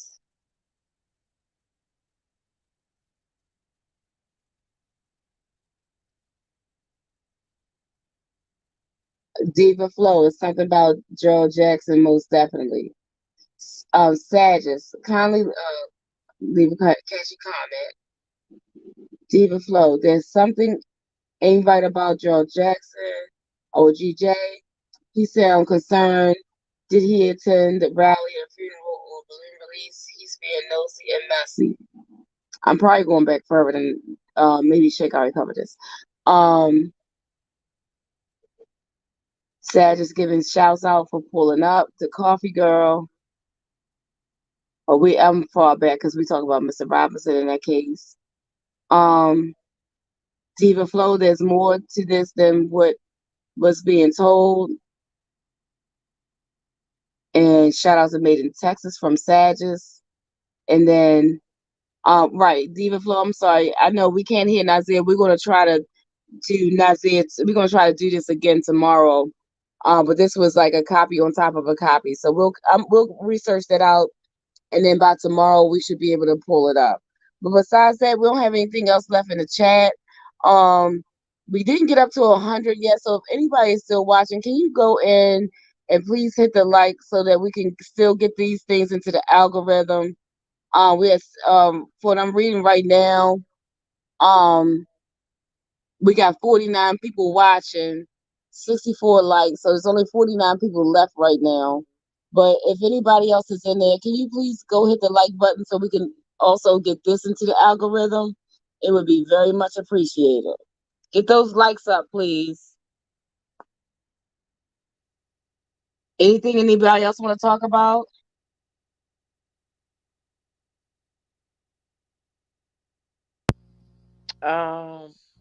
No, we did the one interview tonight, and you said we're going to cover the other one. I know. Yeah, I think it's too late to try to get it's too late. It's too late to probably try to get the second one in. And right now we're at 47 watching. So we probably want to make sure we get that out. I think we should get it out tomorrow, in my opinion, because I think that other one is like another hour. So I don't think that everybody's I think it's probably too late to start the other one, but definitely we can do the other one tomorrow night. I think. I'm okay with that either way. So Coffee girl, you out there? Coffee girl might be getting her rest on. She stayed up until 8 o'clock last night. I mean 8 o'clock in the morning. Actually, oh, these times is getting off by staying up overnight. But um I'm pretty much done. Is anybody else got anything else? No. No, I don't have anything else. Yeah. I think we can call it a wrap and come back tomorrow. Um Thank you, Capricorn Chronicles. Thank you for loving the demonstration. We're gonna come back tomorrow. We probably, it's up to Shank whether he want to do it like he did tonight. Where we start off on one and then come on the other. I think over here it's better to do like the breakdown of other like other commentations as far as getting these lives and stuff like that. So what we'll do is that well, I can say I'm not positive because I don't, it's up to Shank whether we come back tomorrow, we come back on Monday. Just check the But community board when he usually updates yeah, things. Put it on the community board. So check the community board. Make sure you subscribe and hit the notification button for this channel. I don't know if you'll just continue it on this channel, but either way, it'll definitely be on the community board and on the other channel. right. And then if you want to donate to the channel, I'll put that in there. ERIC, is it MCINT? Right? Is that it? Correct. All right, hold on. Let me put that in there. ERIC. Tell me again, MCINT. Correct. So if you want to donate to this content, I put that in the chat just now. And make sure you like, share, and subscribe. And we'll come back tomorrow or the next, whichever. Check the community page and we'll let you know. But we do have another interview that we can kind of dissect with each other. And we'll check you guys out. We'll check everybody out, the next time we come on. Either it's going to be tomorrow or Monday, but it'll be up to Shang. It looks like he's already knocked out. So y'all have a good one. Have a great night, everyone. Good night, everybody. Good night. Be blessed, everyone.